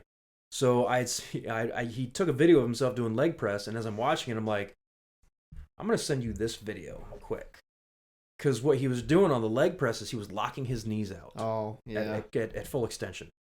And so I sent him that video, that viral video of that guy that had every stinking plate on the leg press and his left knee hyper extended. I know the video is terrible. Yeah. It's a bad video. And so I sent him that video. I'm like, this is why you got to be careful with leg press. I've showed people that video like, and then whoa! I've showed people that video and people get freaked out and won't do the leg press because of that video. Yep. Okay. You train without music, Dave. Can you explain why?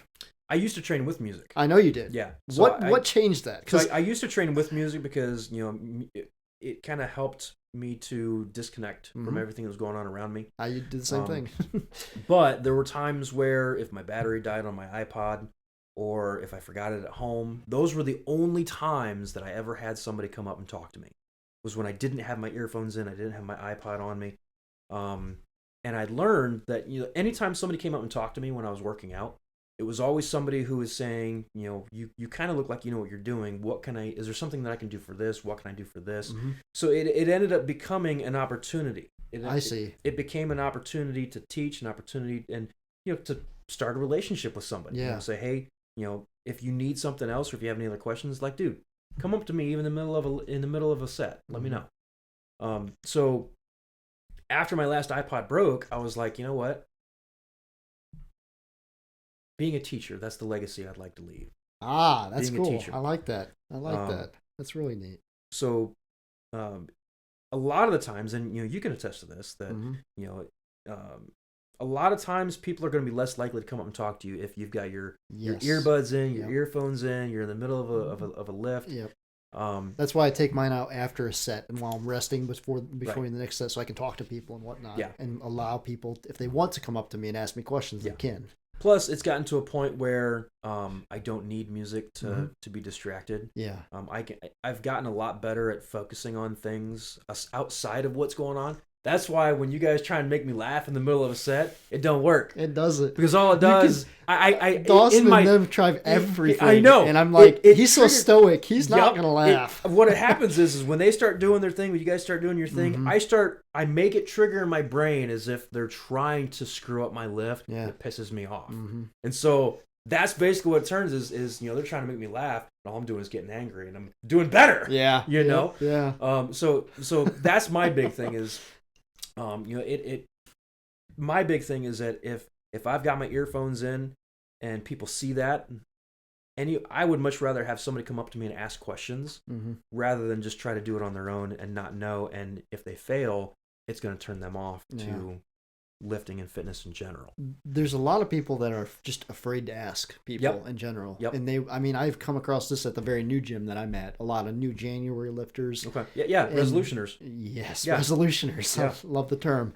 But they try to make it through a workout, and you try to give them advice, and they just push it off. It's like they don't. Well, our good buddy had a good habit of that doing. Yeah, that is true. That is Yeah. true. What's the biggest tips you have to keep mental wellness? Find an outlet.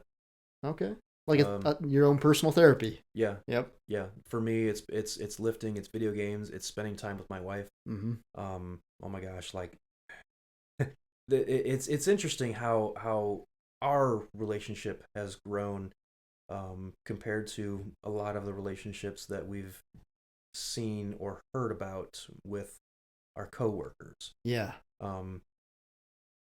There's certain guys that I know that if they were in my situation and their wife was gone from the house for 3 days, because Jen is always in Fort Wayne 3 days out of the week. There's certain guys that I know that if they were in that situation, they'd be like, yes, hell yeah, man, party it up. But for me, it's like I go those 3 days without my wife, and it's like I'm going 3 days without my best friend. Mm-hmm. And it's annoying sometimes. Yeah. I'm just kind of like, and like I said, I'm a sap. Yeah. I'm a hopeless romantic, and she knows that. And I told her before we got married, I'm like, this is what you're getting into. I have to forewarn you. So find whatever it is that helps you release. Mm-hmm. For some people it's it could be as simple as going for a walk. For some people it could be as simple as just detaching their brain through watching TV Mm-hmm. or doing some kind of art or crafty thing. For me it's exercise. It's also getting out into nature. Mm-hmm. Going fishing, going for a hike, which I think it's the Cannonball Train Trail of Northwest Ohio. Okay. There's a trail that's up just west of, or it's how before you get to Montpelier, you go over what used to be a train track. Yeah. So about I think 10-15 miles west of that spot is where the trail starts. It goes all the way to Toledo. Wow, It's basically a hiking long trail. Yeah, or actually I could be wrong. Maybe it goes past that. There's a guy that I talked to, that he used to work for the Williams County Department of Health, and I've got his number. I gotta contact him because I'd love to sit down and talk to him again. But yeah, side story. He worked for the Williams County Department of Health for decades. Right, he's since freshly retired.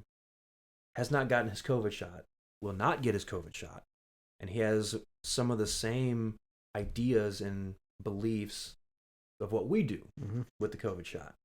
And I'm like, that's fascinating to me that somebody who worked in the Williams County Department of Health is basically saying this should not be forced on people because of these reasons. Yeah, that's cool to hear that too, because a lot of times people will say, "Oh, these guys are just gym rats. They don't listen to these guys." Right. But right. seeing a medical professional like that, that's pretty cool. I didn't know about that. Yeah, but yeah, that sometimes I love to go out to Lake Lossouan if you've ever been up there. You ever been up there? I don't think so. Go north on 15, north out of Bryan. Okay. On County Road R, turn left. All right. And then just keep going. You'll run right past it. There's a lake out there. Yeah. Hmm. It's a state owned lake, natural lake and preserve. I see. Yeah. And there's a truck path that goes all the way around the lake.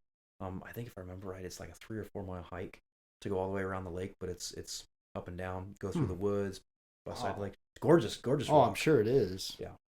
I think another thing to put on here too, to help with mental wellness, social media, get off of it. Take breaks from social media. Yeah. And honestly, I mean, because, if you want to know what's going on, social media is one of the easiest ways to stay connected, but it's also one of the ways that you can get sucked into it unhealthily. Yeah, they can cause a lot of depression if you're not careful.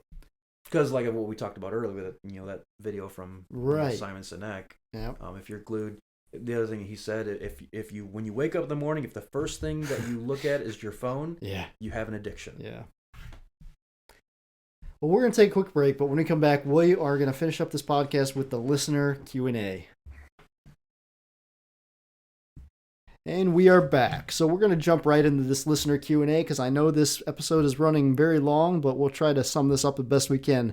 Dave, as a big guy like yourself, what is the motivating factor to continue training?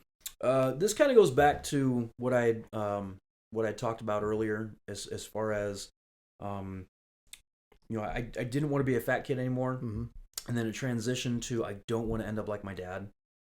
To now it's become a ministry. The hardest thing to do is to build a healthy habit. The easiest thing to do is to break a healthy habit. Yes. Yep. So the biggest thing that I try to tell people is you got to be consistent. There's days where I would rather go home and eat a package of Oreos in one sitting than go to the gym.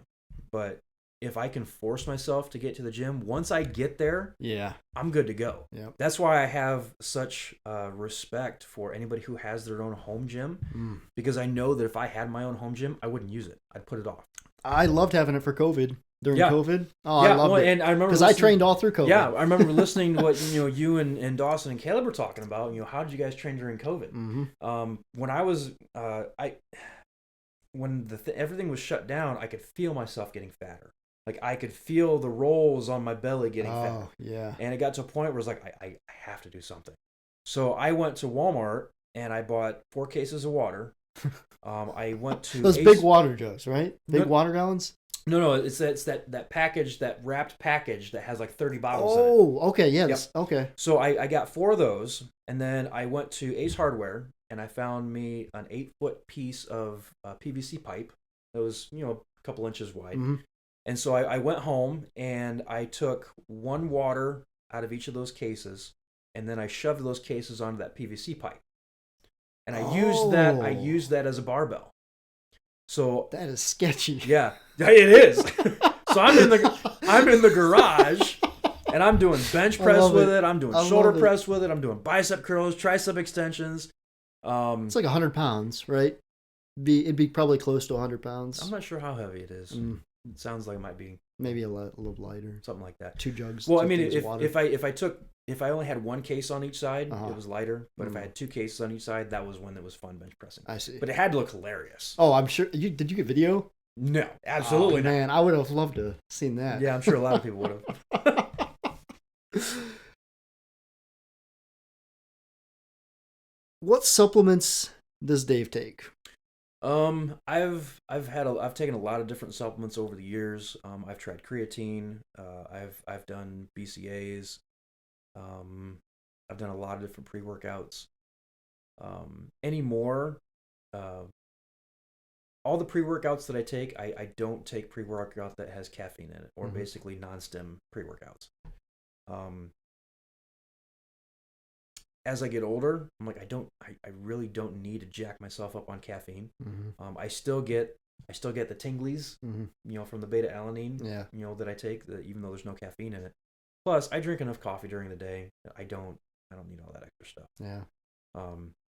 Creatine, when I was taking it, I felt like it was just gaining water weight, and I felt like it didn't really give me a whole lot as far as progress. And that's interesting because if I get off creatine, I notice significant strength loss. Really?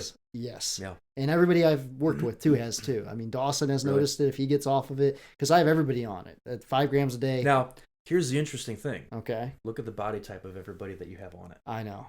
I don't know if that's a factor or not, but it's something to think about. I do have a few overweight clients. Yeah.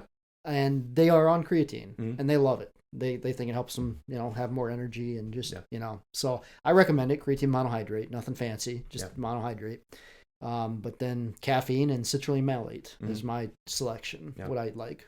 The biggest thing that I would advise anybody to do is do not dry scoop your pre-workout or your creatine. Don't ever do that. Story here, or I feel like there's a backstory to this. Well, I thought you had spoken to Dawson because I have. He was dry scooping his pre-workout for a while because he's like it's more concentrated, it hits me faster and it hits me harder. Okay, that's bullshit. That's not how the stomach works at all. I know. That's not how the digestive tract works. Dude, it gets into your system because of water. Right. If it's not dissolved in water, it's not going into your system. The acid, there's a whole process that it doesn't matter if it's pre-workout or creatine. I'm like, that's fun. I didn't know they were doing that. Yeah, he doesn't. I don't think he does it anymore. But I was there when he was talking about it to one of the guys, and I'm like, dude, don't ever do that. Yeah. Don't ever do that. He's like, why? And so I did. I went through that whole process of like, this is why you don't do that. What's your favorite training day and why?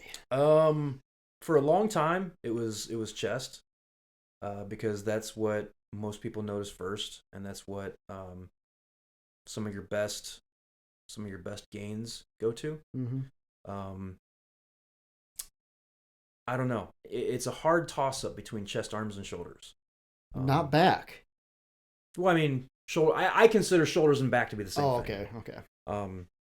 Chest, because I love pushing up the heavy weights, and I love using it as a way for people to be like, oh my gosh, that's crazy. What can I do for this? It's basically, it becomes a conversation starter, right? Arms, same thing. I know you give, and see, this is what's crazy. You were giving Dawson crap, about measuring the arms. Yeah, right. I know, but that's part of measuring your gains. Yeah. Whether it be how much weight you lift or how big. Yeah, that's true. What size your arms are. That's true. But for me, I was absolutely stoked the first time I measured my arms, and it was at, I think we talked about 18.25 inches. Yeah, almost 19. It was close to 19, I thought. Somewhat. Yeah. So at rest, I'm at 18.25. Yeah. And then right after I'm done with arm day, because I do biceps and triceps in the same day. Yep. Right after arm day, when I measured it, it was 19.75. So my arms grew 1.5 inches just from my arm workout. Usually a pump will go about 1 inch. Right. That's usually the average amount that somebody can be pumped up with. Right. So, so for me, that's part of the reason why I like arms. Plus, on arm day, you get done, your arms are swole. Oh yeah. Get swole. Yep. I trained arms today. Yeah. So after arm day, your arms look bigger than what they really are. Right. But at the same time, back and shoulders, I love doing back and shoulders. I never did at first because it's one of the things that you notice the least when you start training it. That's funny you say that, because back was something that when I started to develop lats, I was like, holy shit, I look like I lift. The back was the one thing that made me look like, oh wow, I'm starting to be becoming a superhero now. Yeah, because lifting the shoulders, the back, the lats, it makes you a lot wider. It also makes you a lot stronger. Like I never realized how important shoulders and lats were. Yeah. Shoulders and back until I started getting stronger in those areas. Because to carry something and to support what you're carrying with your shoulders and your upper back, it makes it so much easier to carry things. Oh yeah. Even heavier things. Yeah. So yeah, that's part of the reason, like, shoulders, delts, lats, I would venture to say that I probably look the biggest after a shoulder workout, after a shoulder and back workout, because it's not just chest, not just arms. Your chest gets a little bit of a pump, your arms get a little bit of a pump, but the massive pump that you get in your shoulders, your delts, your traps, your back, your lats, all of that stuff just makes you look bigger. Yeah. I mean, I can attest to this. Dave will look like Thanos after coming out of the gym. Fine, I'll do it myself. Bring me Thanos. Well, it's funny too because the thing you said, the Beast, Dave the Beast. Yeah. And I'm like, actually, that's interesting because I try to think of myself as being somewhat articulate with the things that I talk about. Yeah. And when you think of the Beast from X-Men, he was very articulate. He was intelligent as all hell. Yeah, he was super smart. Very wise. Very wise. That's interesting. Sean, if you were coaching Dave, what would I miss one? Oh yeah, what's a muscle you are still trying to bring up and develop more, if you have any? Yes. Yes. All of them. All of them. All of them. The only muscle group that I started doing a bit more with, or trying to focus on a bit more on certain days, is core. Core. Because I don't have a 6-pack. I've never had a 6-pack. I probably could get a 6-pack if I was if I got had your on diet it, down. if I got on it enough. Yeah, had your diet good. But my core is what lacks the most, both front and back. And I noticed that especially on leg day when I started doing back squats.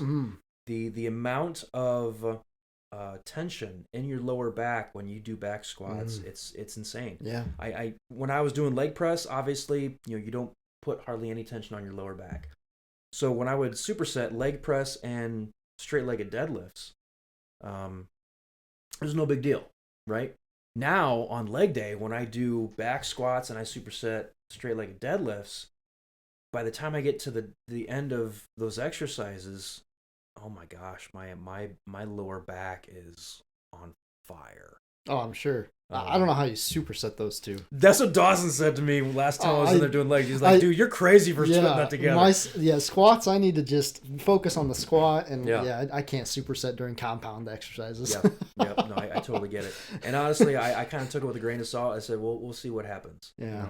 So by the time by the time I get done, and my lower back is just so burning and on fire. But the crazy thing is, it doesn't feel like it's over tensed, which is really weird. Which, I mean, that's cool. That's great. Oh yeah, it's just really weird for sure. Sean, if you were coaching Dave, what would you recommend for improvement? And Dave, if you were coaching Sean, what would you recommend for improvement? I feel like half of these questions are from the guys that we've lifted with. I'm sure they are. I can't tell because I allow this to be anonymous when they put them in there. And I think I can kind of tell which questions are from Dawson as well. I can kind of too. Yeah, for sure. That's pretty bad. Man, if I was coaching Dave, he'd be the best client I ever. Well, I don't know about that. Dawson might be the best client I ever had if he was an actual client of mine. Yeah, but you've actually coached him. Yeah, you hit him in a client, but you've coached him. You've never coached me. Right, exactly. But what I mean is, like, you have perfect form on everything. You're a form stickler like I am. We are big form sticklers. We're probably one of the biggest sticklers when it comes to form. Yeah, we're not ego lifters. If we can't hit the weight with proper form or just maybe a little bit of cheating here and there, we aren't even going to go for it. Man, let me think here on this one, because what would you have for me, Dave? I can tell you what I would request for you. Okay. For my improvement. Does that make sense? For your improvement? Yeah. So they're asking, Sean, if you were coaching Dave, what would you recommend for improvement? So if I was in your shoes, okay. recommending to me. Oh, I see what you're saying. Okay, yeah. Does that make sense? Gotcha. Yep. What would you say? I would say diet. Diet. Yeah. That's probably the number one thing. That's a good one, because I think you do need to get more calories. Yeah, that's probably the number one thing that I need coached on is diet. Not just caloric, not maybe not so much nutritional content. Yeah. But for caloric intake. Yep. And for macros. Yeah. Because that is probably the one thing that I lack the most. And, I don't eat garbage very much. I don't eat a bunch of garbage. Yeah. But what I do eat, more than likely isn't enough, especially protein. Yeah. I'm just trying to think, like, if you could get more protein, I bet you'd be amazed what your body could become. Probably. I really do. Because, I mean, if you're only taking 150, 120, did you say? I can't remember now. 120 or 150? 150 if I'm lucky. That's insanely low. I just can't believe that. I mean, that's... if you just got 200 a day, I wondered how much progress you would make. So that's a good one. Diet. That's a real good one. And the thing for myself, what I would say to myself, what do I need to do differently? Get more rest. Yeah. How much sleep do you get? I would say on average, I probably get between 4 and 5.5 hours of sleep. I recommend people at least get 6. I know. Preferably 7.5. I should be getting at least 7. But and honestly, kind of like how I said before, why I take days off lifting on the weekends, laziness. Yeah. Well, I don't train the weekends. I take Saturday and Sunday off. But when it comes to rest, I'm too lazy to go to bed to be disciplined enough to go to bed at a decent time. If I have to be at work at 8 o'clock in the morning, I'm up at, if I have to be at work at 8, I'm up at like 7:30, and I'm out the door at 7:40. And so I usually don't go to bed any earlier than 1:30. And again, it's just, I'm being blunt. It's laziness. You're a night owl like me. I'm a night owl as well. Well, and I didn't used to be. Really? Yeah, no. I've always been a night owl. It used to like be. Doing this podcast right now, I don't mind this at all. Being almost 12, it's almost 12 o'clock. I know, right? And I'm all fired up, and it's funny. But no, I used to be, I'd have no problem going to sleep at 10, 11, 11:30. For a short while before I started working at the dialysis center, I worked at a factory, Amco, West Unity. Yeah. And I worked second shift there when I was in school before I started LPN school. And so I would get off work about 10:30. I think it was about 10:30, 10:45. And I would drive home. I would immediately jump in the shower. As soon as I got out of the shower, I would go straight to bed. I was always in bed before 11:30 midnight. And I would get up at 7:30, 8 o'clock in the morning and go about my day. Now, I would. That's one thing that I probably could ask for help on from my wife is do not let me stay up past midnight. But that doesn't work though because she goes to bed early. Sometimes. Oh. Okay. It's very different now. If she's gonna be working for 3 days straight, she'll go to bed super early. If she doesn't work, she doesn't work tomorrow, she might still be up now. Last night, was it last night? No, it was last night. I got home at like 10 or so. No, not 10. I got home at like 9, 7:30 or 8. I don't know, 7:38. She was already zonked out on the couch, and so I went in my office. I sat down on my chair. I was like, man, I'm so stinking tired. I made it so I could tilt the chair back, tilted my head back, and I was out. Just out like that. I was out. I woke up at like 12:30. I got up and got what I needed to get done to get ready for Friday, and was in bed by like 1:30. But it's just honestly, it's just laziness. Yeah. And maybe that's a bad thing of not having any kids is you have that freedom to be lazier. Right. I agree. I'm the same way. Yeah. I like that, to be lazier and not feel bad about it, and So what would I recommend? Yeah, what would you recommend for me? The only thing that I would recommend for you is don't let your cable weight slam so much. I love that. Okay, that's good. I really like that one. I know I allow them to slam a little bit too loud. One of the reasons I rose is because I can't put it back slowly because my back. Right. I That's one of the reasons I do on rows. I get that. But the pull downs, I agree on pull downs for sure. Yeah. But outside of that, honestly, I don't know what I could possibly suggest. Okay. To that could be a benefit. I really don't know. Cool. I like that. That's a Dawson question there. I know who asked that actually. It was Chris Mann. Really? Yeah. Wow, that's surprising. Yeah. I would have expected that out of Dawson. I thought so too. He's always getting on me about it. When is Dave going to go on a cut? I don't know, honestly. Yeah. I'd always told Dawson that if I hit 265, I'm gonna start cutting. Every time I hit 265, I start cutting. I get down to about 262, 260, and then I get lazy again. Is it because again, you just it's that stupid L word, lazy. Is it just you're afraid you don't want to get too small? You have that mentality? No, that has nothing to do with it. It's Okay. it's just laziness, honestly. And who knows, if I can push myself to be more on top of my diet and to get more rest, maybe that'll make a difference. The other thing that will change as it gets warmer out, I'll start running again, running with the tire, which I'm sure some people have seen me do it. Yep. It's pretty brutal, guys. Yeah, pretty brutal. I always do it. I always do it right next to the ice rink. Dawson's done it with me a few times. I don't think any of the other guys have done it with me before. But what I basically do is I mentioned before, I love playing sports. I'm exceedingly competitive, whether it be baseball, basketball, football, whatever. One of the things that allows me to be competitive is to be fast, not just big, but big and fast. Right. So what I do is, for my running, I do sprints. I do 40-yard sprints, and I've got a full size tire, truck tire, in the back of my vehicle that I have a rope attached to. And so I'll wrap that rope around my waist, and I will do 40-yard sprints back and forth, dragging that tire on the ground behind me. I love it. And sounds so brutal. Oh, dude, the first, especially, now that I'm getting older, the first 2 weeks that I try to do it every other day. The first 2 weeks that I do it, I hate my life. I really do. Oh, I'm sure. But after that, it gets easier and easier. Is this after leg day? I did that a couple times. You were like, never again. Bad choices were made. But yeah. That sounds like hell. Well, because when I play softball, I love being in the outfield. And, if I'm going to be chasing after balls, I need to be quick. I need to be fast. Yeah. And so it's always awesome, because I'll usually do 30 sprints. I'll either do 3 sets of 10, or I'll do a set of 10 sprints, and then 8, and then 6, 4, 2. But you get used to running with that tire dragging behind you, and then you go to run after that tire's not there. You fly.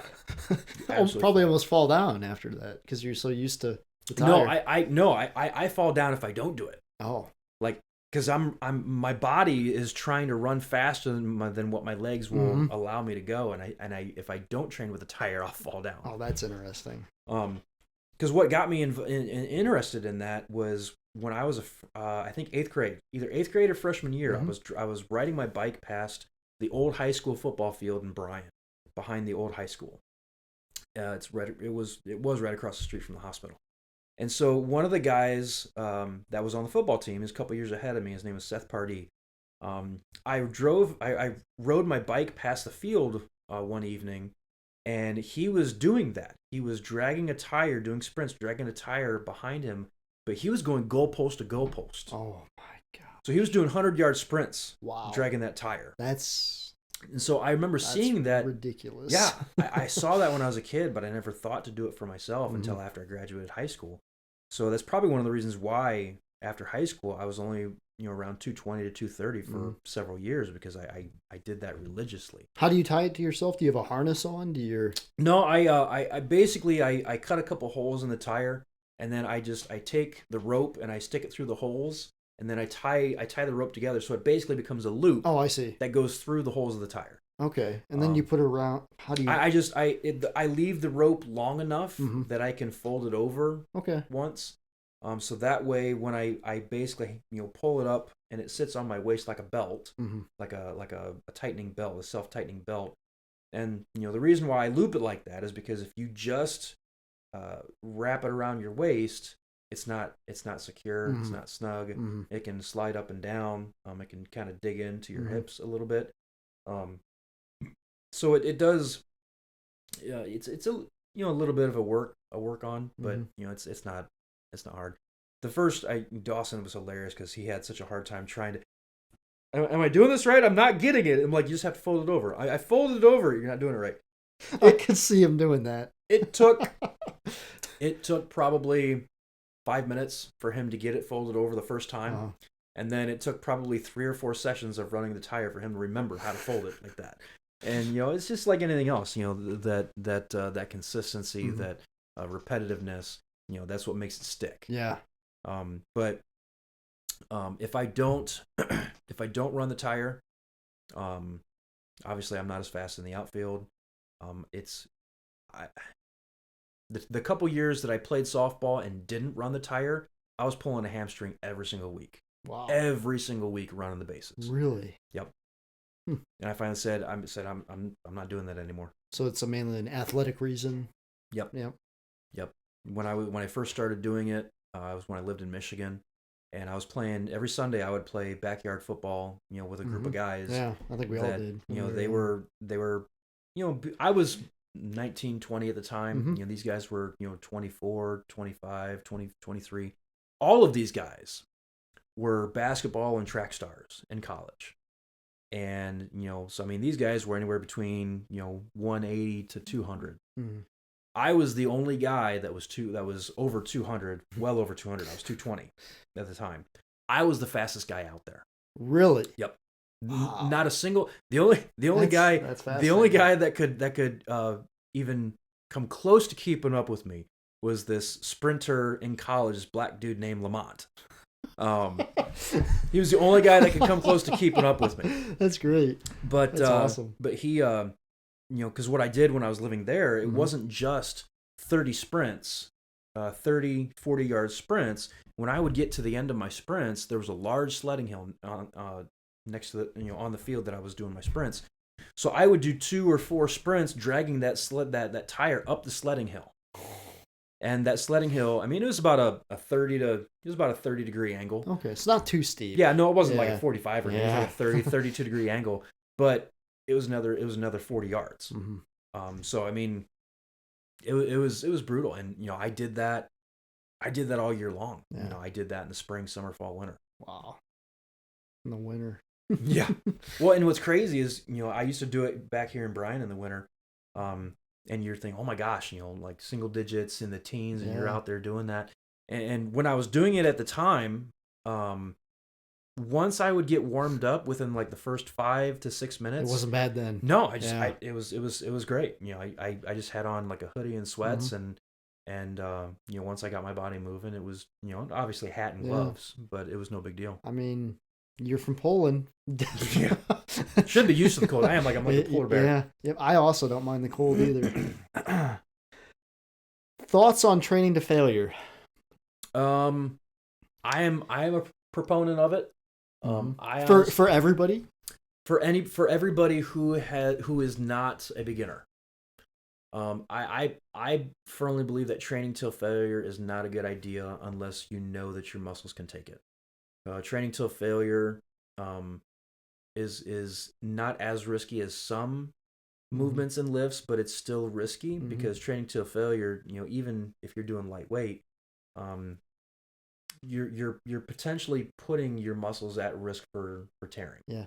My answer is exactly the same, actually. Really? I was very curious to see what you were going to say, but I had a guy come up to me in the gym today, brand new guy, brand new lifter, and he asked, I see you train to failure a lot, Sean. Is that what I'm supposed to be doing? I'm like, how long have you been lifting?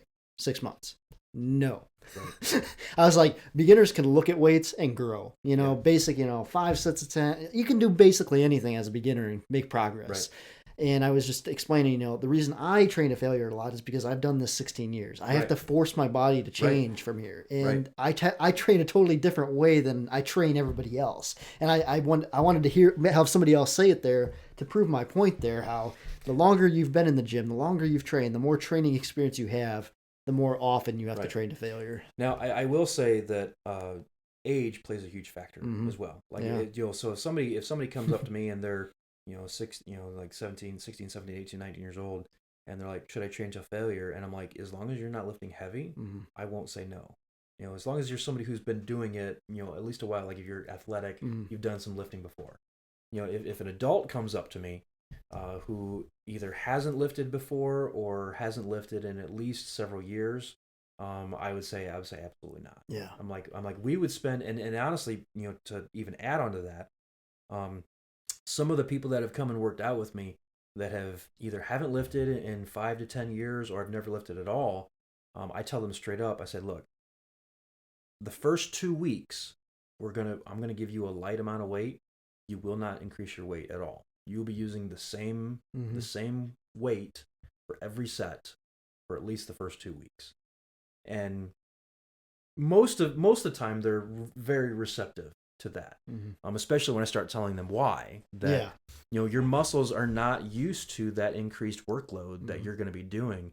And so to move you to increase your weight that you're lifting too quickly, it's greatly increasing your chance that you're going to tear something. You have to, your muscles are just like the rest of your body. You have to condition it, especially adaptation. Yeah, and especially the older you get, the longer it's going to take for your muscles and the rest of your body to condition themselves to that. That's true. I find it interesting that Dave trains in tank tops, but Sean, you train covered up most of the time. Can you talk about why that is? I mean, people that listen to my podcast know I cover up personally because when I'm lifting, I don't want how I look in the mirror to affect, because I'm a very vascular dude. When I get pumped, I got veins popping out all over. Especially when you're doing blood flow restriction. I don't do that very much anymore. Oh, no? I haven't done that for like 6 months. Oh, okay. No, but for doing it, I can get a pump and look ridiculous. Right. For me, that throws me off mentally, because I'll be to a point where I'll be doing a set and I'll be focused too much. Oh, damn, I'm looking fantastic. That's easy. Just don't look in the mirror.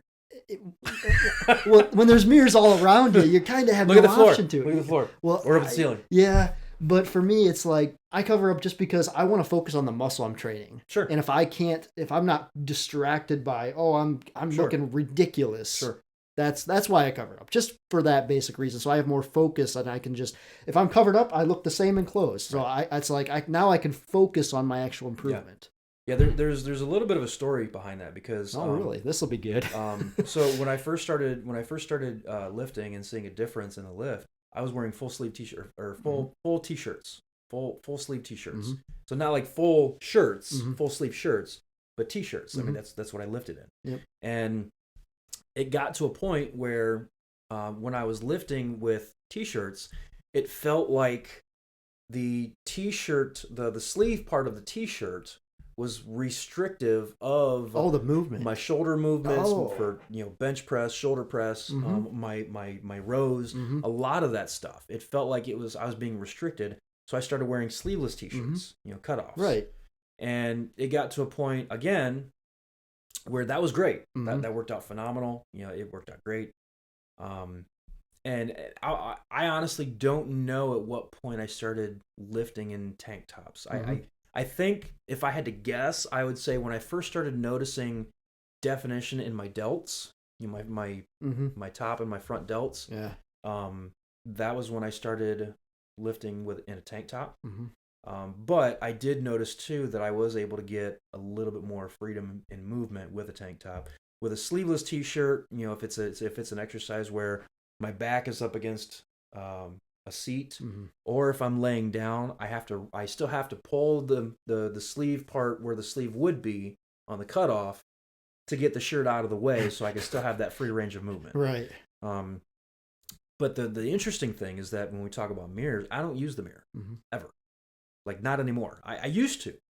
But then about 5-6 years ago, I had noticed that when I watch myself in the mirror as I lift, I start losing stability in all of my lifts. Okay.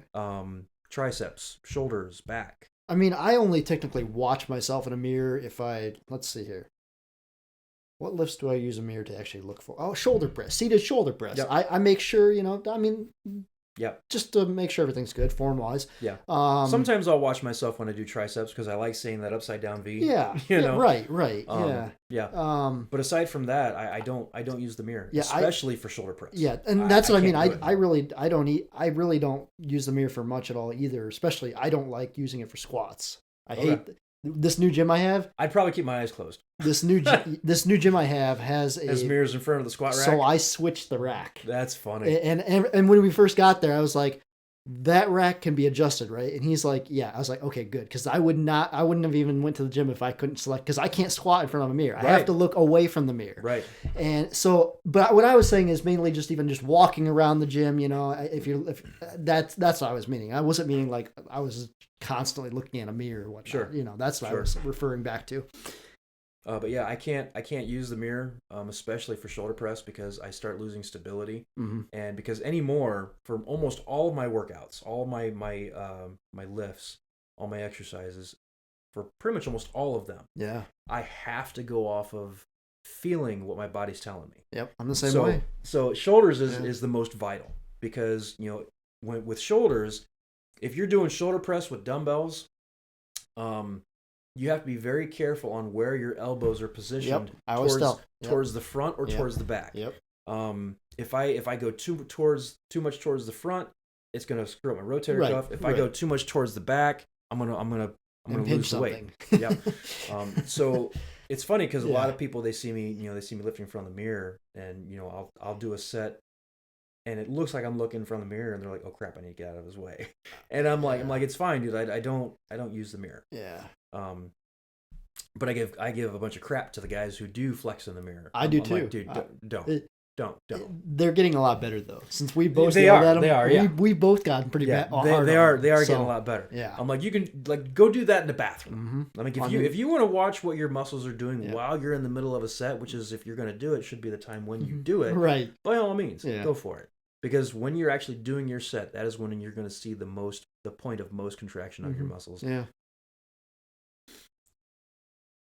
Who and or what inspired who and or what inspired you to become the person you are today?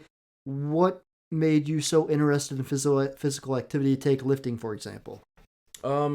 It's a combination of things, kind of like how I mentioned early on. I didn't want to be the fat kid anymore. As far as what inspired me to be who I am, the easiest answer I can give is my faith. God has inspired me to be who I am, because there's a difference between Christ believing Christians and cultural Christians. Christ believing Christians, they use the Bible, and they let their faith influence their actions, their thoughts, how they live their life. Cultural Christians just believe that God exists. Like, yeah, there's a God. I believe in God. Also, the other really big thing that made me who I am, I've always been the type of person that I learn from watching other people's mistakes. When I was growing up, I would watch the things that my brother did, and that he would either get in trouble for or get in a fight with my dad about, and always lose. And I'd be kind of like, all right, I'm not going to do that. Learn right real quick there. The same goes for any time I've watched anybody do anything. It's like, okay, I'm not going to do that. That looks kind of cool. And one thing that I've learned about, becoming who you are, as you grow up from child to adult, and even after you become an adult, you're going to come across people, you're going to see people that intrigue you, people that you kind of say, I like how that person does this. I like how this person's personality is. I like how this person articulates their words. I like how this person thinks and treats other people. So you can take a lot of different parts from a lot of different people to help mold you into who you want to be. That's what I've done ever since I was a kid. I've watched people grow as I've grown, and the way they act, the way they talk, the way they treat others. I'm like, I want to be this, and this. I don't want to be this, and this. I'm very thankful for my dad, because he showed me exactly who I don't want to be when I grow up. My dad was very. Dawson also, said his goal was to not be like his parents. Yeah. That's interesting that you're now saying that too. Yeah. Like I've mentioned many times, I had great parents. I mean, they were huge my role models to me. Right. My dad was both a role model and somebody who I don't want to be like. He was an alcoholic. After watching what it did to him, I just kind of said, no thanks. I've got no interest to take any part of it. but at the same time, my dad was always somebody who, he was very articulate, and he would always do his homework. Mm-hmm. He was a cop for 20, 30 years, and my dad was very adamant that he doesn't care who you are, what your background is, where you came from, or what you think. From a cop's perspective, did you follow the law or not? That's all he cared about. And so for my thing, from my point of view, my perspective, I don't care who you are. I don't care where you came from, your background. I don't care what color your skin is. I have 3 main questions. Do you treat others with respect? Do you treat me with respect? And do you treat yourself with respect? That's all I care about. Mm-hmm. Ron, talking about Ron over in Toledo. Yeah. Big old black dude.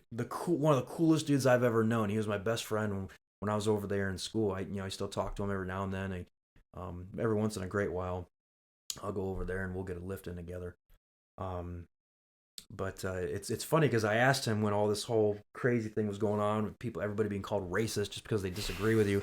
Yeah. When we were working out one day, I said, "Let me ask you something, man." I said, if somebody came up to you and said, "Hey, that Dave guy, he seems pretty racist. Do you think he's racist?"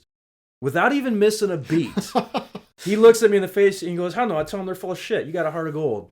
And I'm like, I wasn't expecting that answer, but thanks, thanks, man. Because I know what it's like to get treated like garbage. Mm-hmm. It's not fun. No. Even if it's not your fault. Yeah. Or even if it is your fault, it's not fun.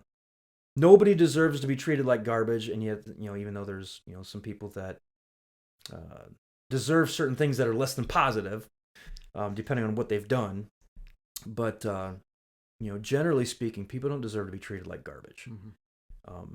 So if it's somebody that I don't know, and the things that I say offend them, I'll be honest, I don't care. I really don't.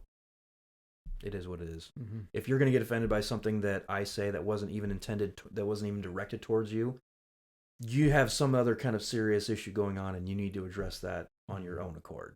But Dave, we live in a time where everybody gets offended at everything. I know. It's a crazy. But see, and that's part of the reason why I'm so laid back, is because I don't care if I offend people. I don't treat people like garbage, and I don't intentionally offend people. If somebody takes something that I say out of context and they're offended by it, I don't care. And you're like me too. You don't get offended. No. I'm the same way. No, I've been offended. I've been offended since I was a child. Same here. What was it? Last time some guy called me. I don't remember what it was that he called me. I don't know. Had something. I think it had something to do with being Polish, and he had and I'm like, dude, I've heard everything in the book about it. You're not telling me anything I don't know. It just.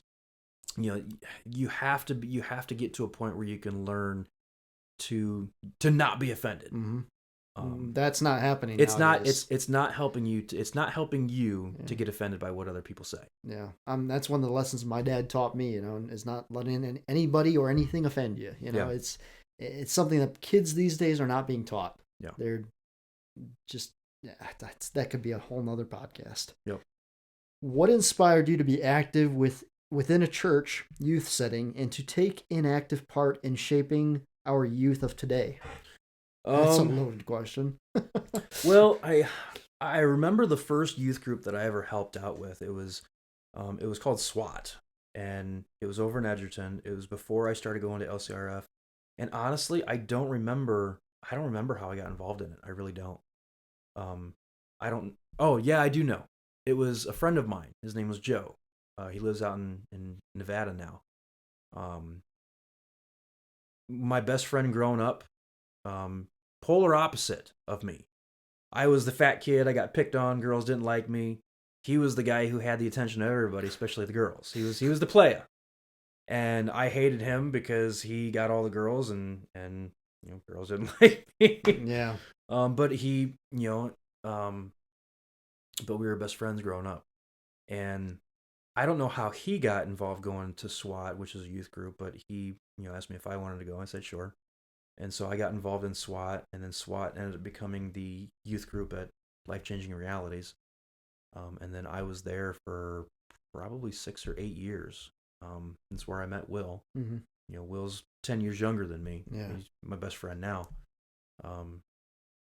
But I loved working with youth, and I think part of that is because youth have always been drawn to me because of my physical fitness and because of my personality, I think. I think they kind of go one and one, two together. Yeah. You like faith and fitness kind of fit together. Because really do. Youth, especially a lot of the youth nowadays, they want to be treated like a real person.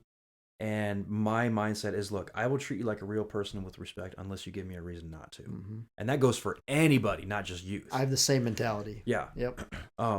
So I think that's kind of how I got started working with youth. And after Jen and I got married, she had gone to this church camp for years when she was growing up. Mm-hmm. I never got to experience church camp growing up. Yeah. So I kind of missed out on anything like that.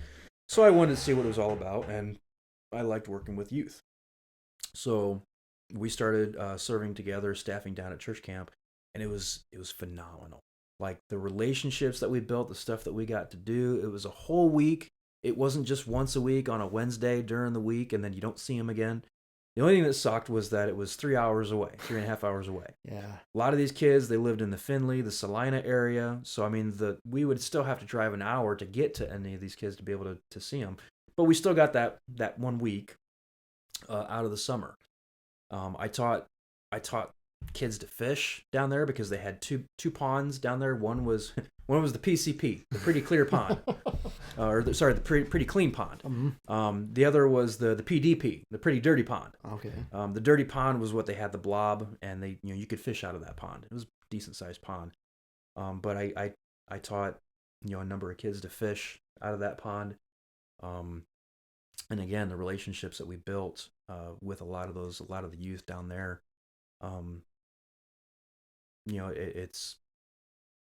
It means worlds. Mm-hmm. It means worlds to us, and I'd like to believe that the relationships that we built down there mean worlds to the ones that we built them with. You've done a lot. I mean, you really have.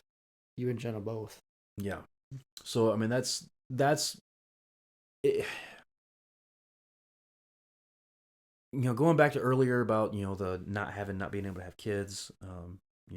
It's a trade-off. Mm-hmm. Do you adopt or foster kids and make an impact in their life, or do you get involved with ministries, specifically youth ministries, and you impact life after life after life, and a lot more too at one time? A lot. A prime example of that is our youth group is taking a mission trip this Sunday to Toledo. Mm-hmm. We're going to go we're going to go serve the homeless over in Toledo. I think it's Cherry Street Missions, but I'm not entirely positive if that's. I've done that with my church, Cherry Street Missions. Yeah, that sounds real familiar. Yep. So that's a big thing. Is I love working with youth. Plus, the youth need it. Mm. There's a good example is the couple of the girls, and it's a family that comes to our youth group. Some of the kids that come to our youth group is a family. It's 3 sisters and a brother. Mm-hmm. Long story short, they don't have a dad. The 2 oldest have the same dad. The 2 youngest have the same dad. The dad of the 2 oldest lives in the area, but doesn't have anything to do with them for the most part.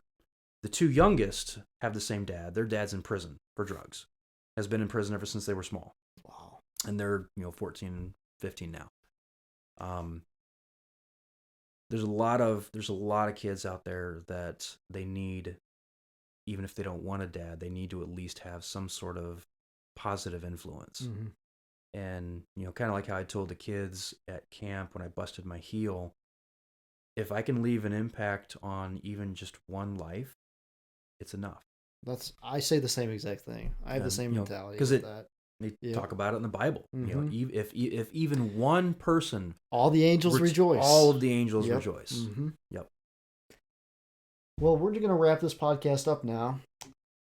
When I wrap these up, I'd like to ask my guests a question, basically a warrior signature question. What's the 3 warrior tips you have that you can pass on to our fellow warrior listeners? Be consistent. Mm-hmm. Persevere. Be compassionate. That's good. I've been watching. I had watched the Cobra Kai. Yeah. Netflix. That's a good series. show. It's a good show. And it's an interesting. It's pretty good.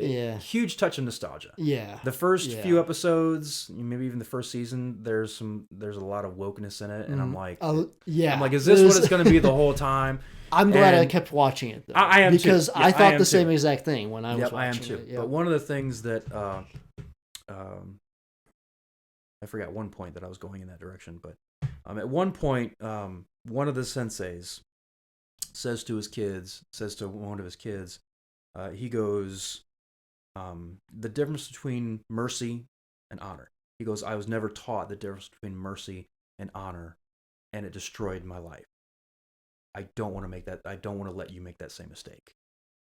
So learn the difference between mercy and honor, because whichever one that you pick is gonna have a huge impact in your life.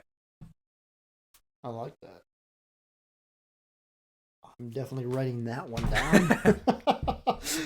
Now, the next one we can kind of skip over because you don't have a drunken story. Nope. I always like to ask a drunken story, but you've never drank a drop in your life. I've technically never had alcohol. Since I grew up Catholic. In the Catholic Church, they use real wine for communion. For Lutherans too, that's what they have. Yeah, for wine. Communion. But when I was growing up in the Catholic Church, they pretty much scared us into, only let it touch your lips, don't drink it. And so we never drank it. So technically, alcohol has touched my lips, but I've never quote unquote had alcohol. Most people that I know, they say, yeah, that doesn't count. But okay, then I've never had alcohol. Wow. Which is really unheard of. It is, but I can't. Yeah. Like you've never had a beer. No. So you don't even know the taste of beer. No. I know what it smells like, but I've never had the taste of it. Wow. Some people don't believe me when I say that, and I'm like, okay, I don't care. Don't believe me. I don't care. Right. I mean, why would you lie about that? That's when people say that kind of thing, like they don't believe you on something like that. I'm like, why would you lie about that? There's no gain from that. And then the sad thing is that a lot of times people kind of get this misconception. It's because you're one of those religious people. I'm like, what does that have to do with anything? Like, where in the Bible does it say thou shalt not drink? Yeah. Please show me. Jesus turned water into wine. Yeah.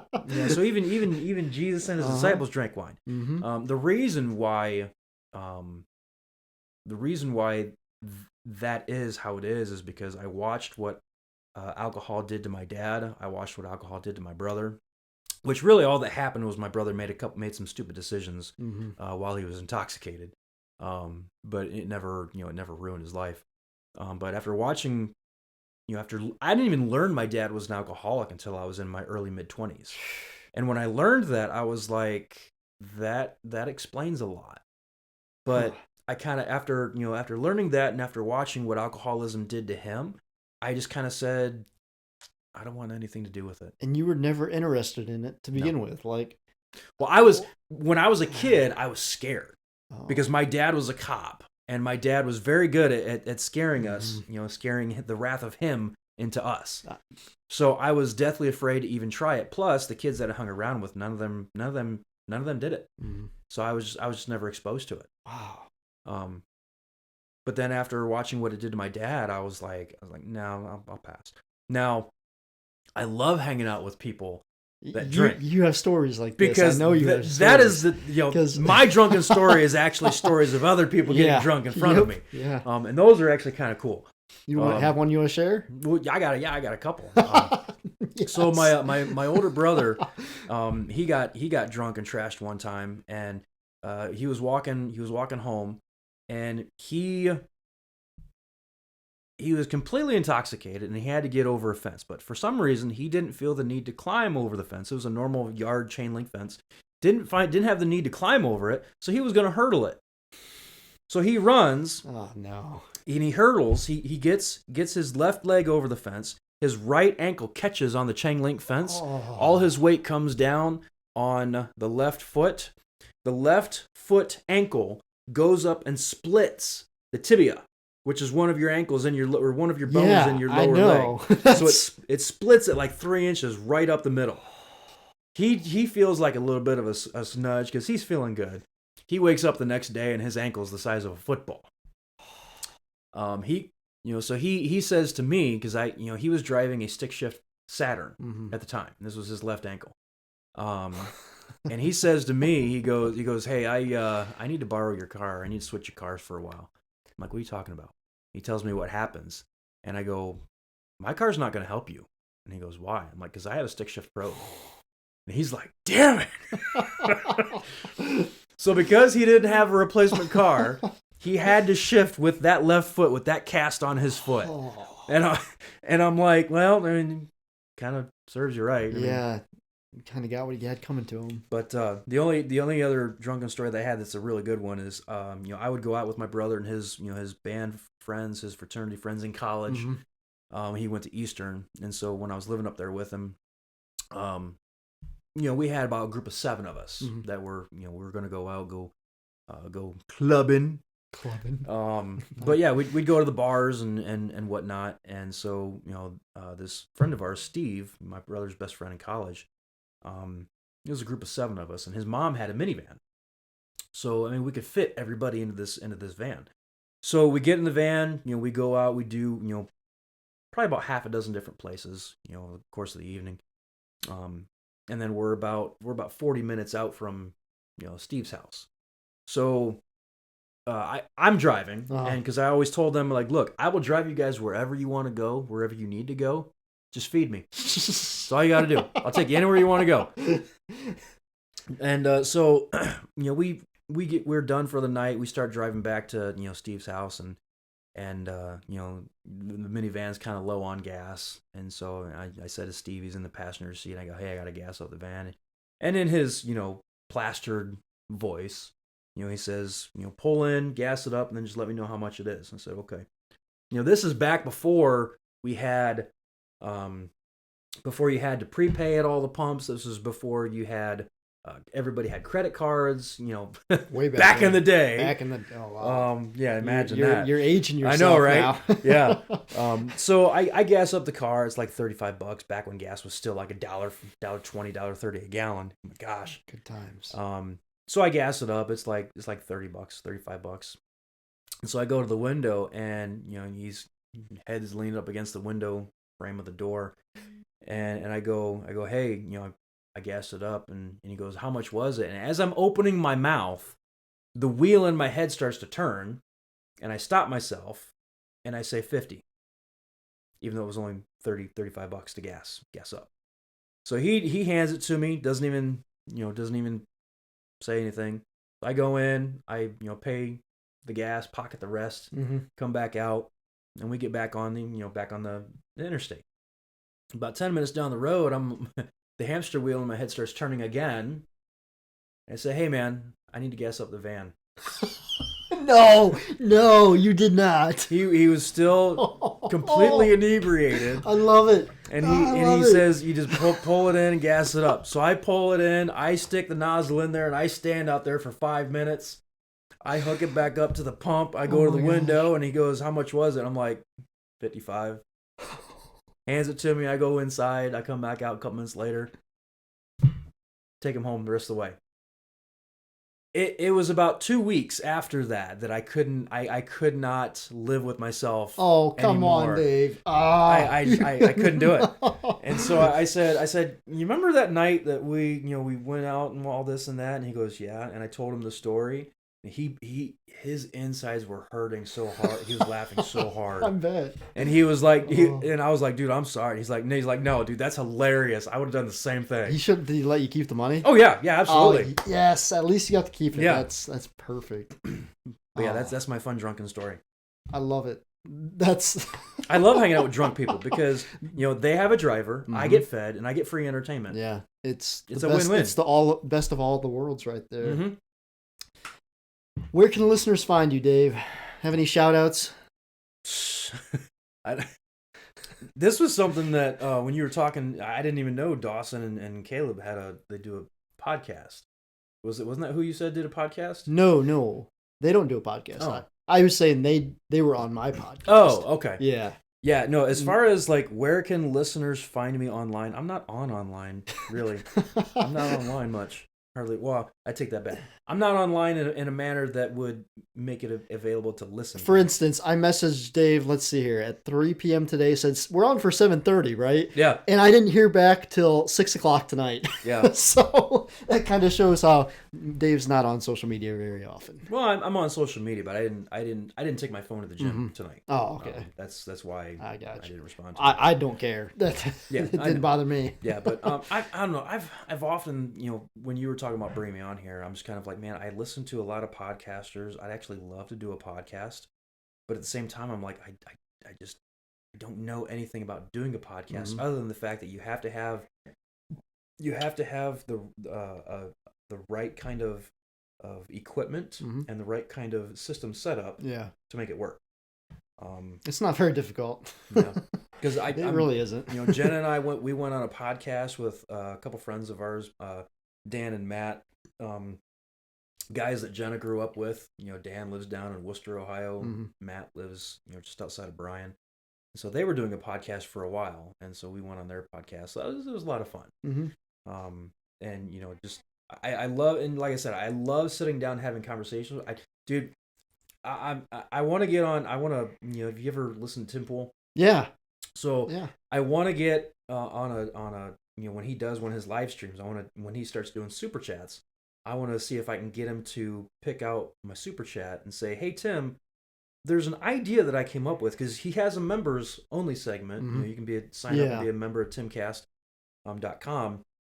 And I'm like, what if you had all of your members that you had signed up at Timcast, and that if you did like a raffle, like once a month, you would do a raffle or do a drawing and take a random member from your podcast or from your subscribers and ask them to be on a podcast with you on whatever certain podcast during the week. That might almost prompt me to become a member at timcast.com. That'd be pretty cool to have that chance. Yeah. Because like I said before, I love watching some of the conversations that they have. I mean, obviously I'm not going to agree with everything that they say. But I love sitting down having conversations with people, and it's almost becoming a lost art. It is. That's why we talked about that. Communication, AI. Yeah. It's people don't know how to communicate with each other. Yeah. And that's one of the reasons I made this podcast. And when I made this podcast, I originally wanted this to be a guest podcast, basically. Yeah. And the only reason I didn't have it earlier last year is because I didn't have the whole podcast thing figured out yet. It took me a while to do some research, figure out how to do this, because it does take a little bit of a learning curve, how to get a couple mics wired up and shirt and all that kind of stuff. But I like doing these podcasts because it helps a lot of people that haven't read my book. Right. Because a lot of the topics I've covered in other episodes and whatnot, I've covered real good in my book. And if you ever read the rest of it, you'll come across that. But I brought the podcast because more media, people listen to stuff all the time when they train or even just do other stuff, driving. Yeah. So for me, it was a way to reach out to people in a positive manner that they could listen to on their free time and further their knowledge. Do you have any businesses you want to plug? That I want to plug? Yeah. What do you mean by plug? Plug is just like throw in. Like if you're on a podcast. And, shout out. Yeah, basically your own businesses that you want to plug, promote. The only business, promote is plug. Yeah, the only business that that I would throw out there is Jen and I are part of a business that it's essentially a people's platform. The short of it is you've got different platforms out there, right? You've got Uber, you've got Airbnb, you've got Amazon. So all these platforms they essentially connect customers to products, right? We use Amazon for an example. So Amazon connects customers to products, and then all of the money from that goes up to the billionaires. In that case, Jeff Bezos. Right. I don't know if you've done any digging into some of the numbers over the last, as far as like the billionaires and whatnot. No, I have not. So during the last year and a half, during COVID, during a pandemic, right? All of these billionaires have increased their wealth by $4 trillion. I've heard about some of this. Yeah. Yeah. So that's that's how much, Jeff Bezos in the first year of COVID made $90 billion. Mm-hmm. All of this while businesses are getting shut down. Yeah, the world's falling apart. People are losing their jobs, and everything is going haywire, right? Mm-hmm. So the People's Platform is different in that, we still connect customers to products. We're partnered with most of the major major brands across the country. But the big difference between the People's Platform and the Billionaires Platform is that with the People's Platform, the products go back to the people. Okay. Does that make sense? I think so, yeah.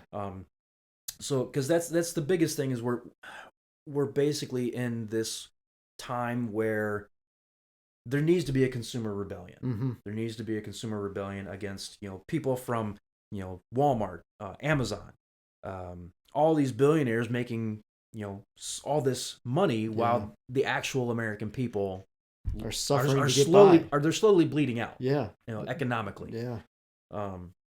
So that's what we're doing. If anybody has any questions about that, you can message me on Facebook Messenger, David Joseph Florkowski. Mm-hmm. But yeah, I think there's only one David Florkowski in the area. At least I'm pretty sure there is. Probably. I highly doubt there's. I don't even know if there's another David Florkowski in Toledo. Right. Which Toledo is like, the Polish capital of, Ohio. Yeah. But yeah, it's one of those things where, I don't, if you're familiar with Uber. Uber started with two guys in a garage. Mm-hmm. I've designing a phone. Saw their story. Yeah. Yeah. So, I mean, I think after the first 10, 15 years, they're worth $87 billion. Yeah. It's insane. Yeah. And so, the People's Platform, it's already almost, reached 1 million people. And honestly, within the next 5 to 10 years, I think it's going to be something that's really going to explode at an exponential rate.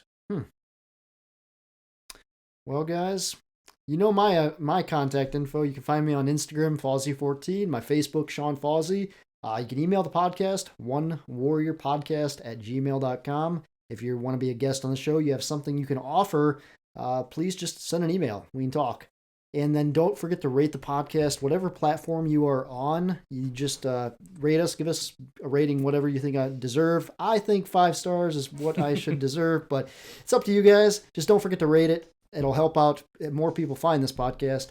And thank you, Dave. This was a great episode. This is going to be a 3-part episode. We talked for five hours and 3 minutes. 5 hours and 3 minutes, and we started at 7:30. Yeah, it was PM. It was awesome on a Friday night when lots of people are out drinking and partying. Yeah, we're here talking about how you can better yourself in life. Well, not everybody's out drinking and partying because they're all afraid of COVID, right? Oh, that's true. There's a lot of sheep out there. Right. That's real true. But thank you, Dave. This was awesome. Yeah, thanks for having me. It was a phenomenal time. Yeah. As far as Dawson and Caleb go, beat our record. I dare you. Beat our record. Great. We're gonna have a 6-hour podcast coming. Great. But yeah, this will probably be divided into 3 parts. So challenge accepted. Challenge accepted. I love that.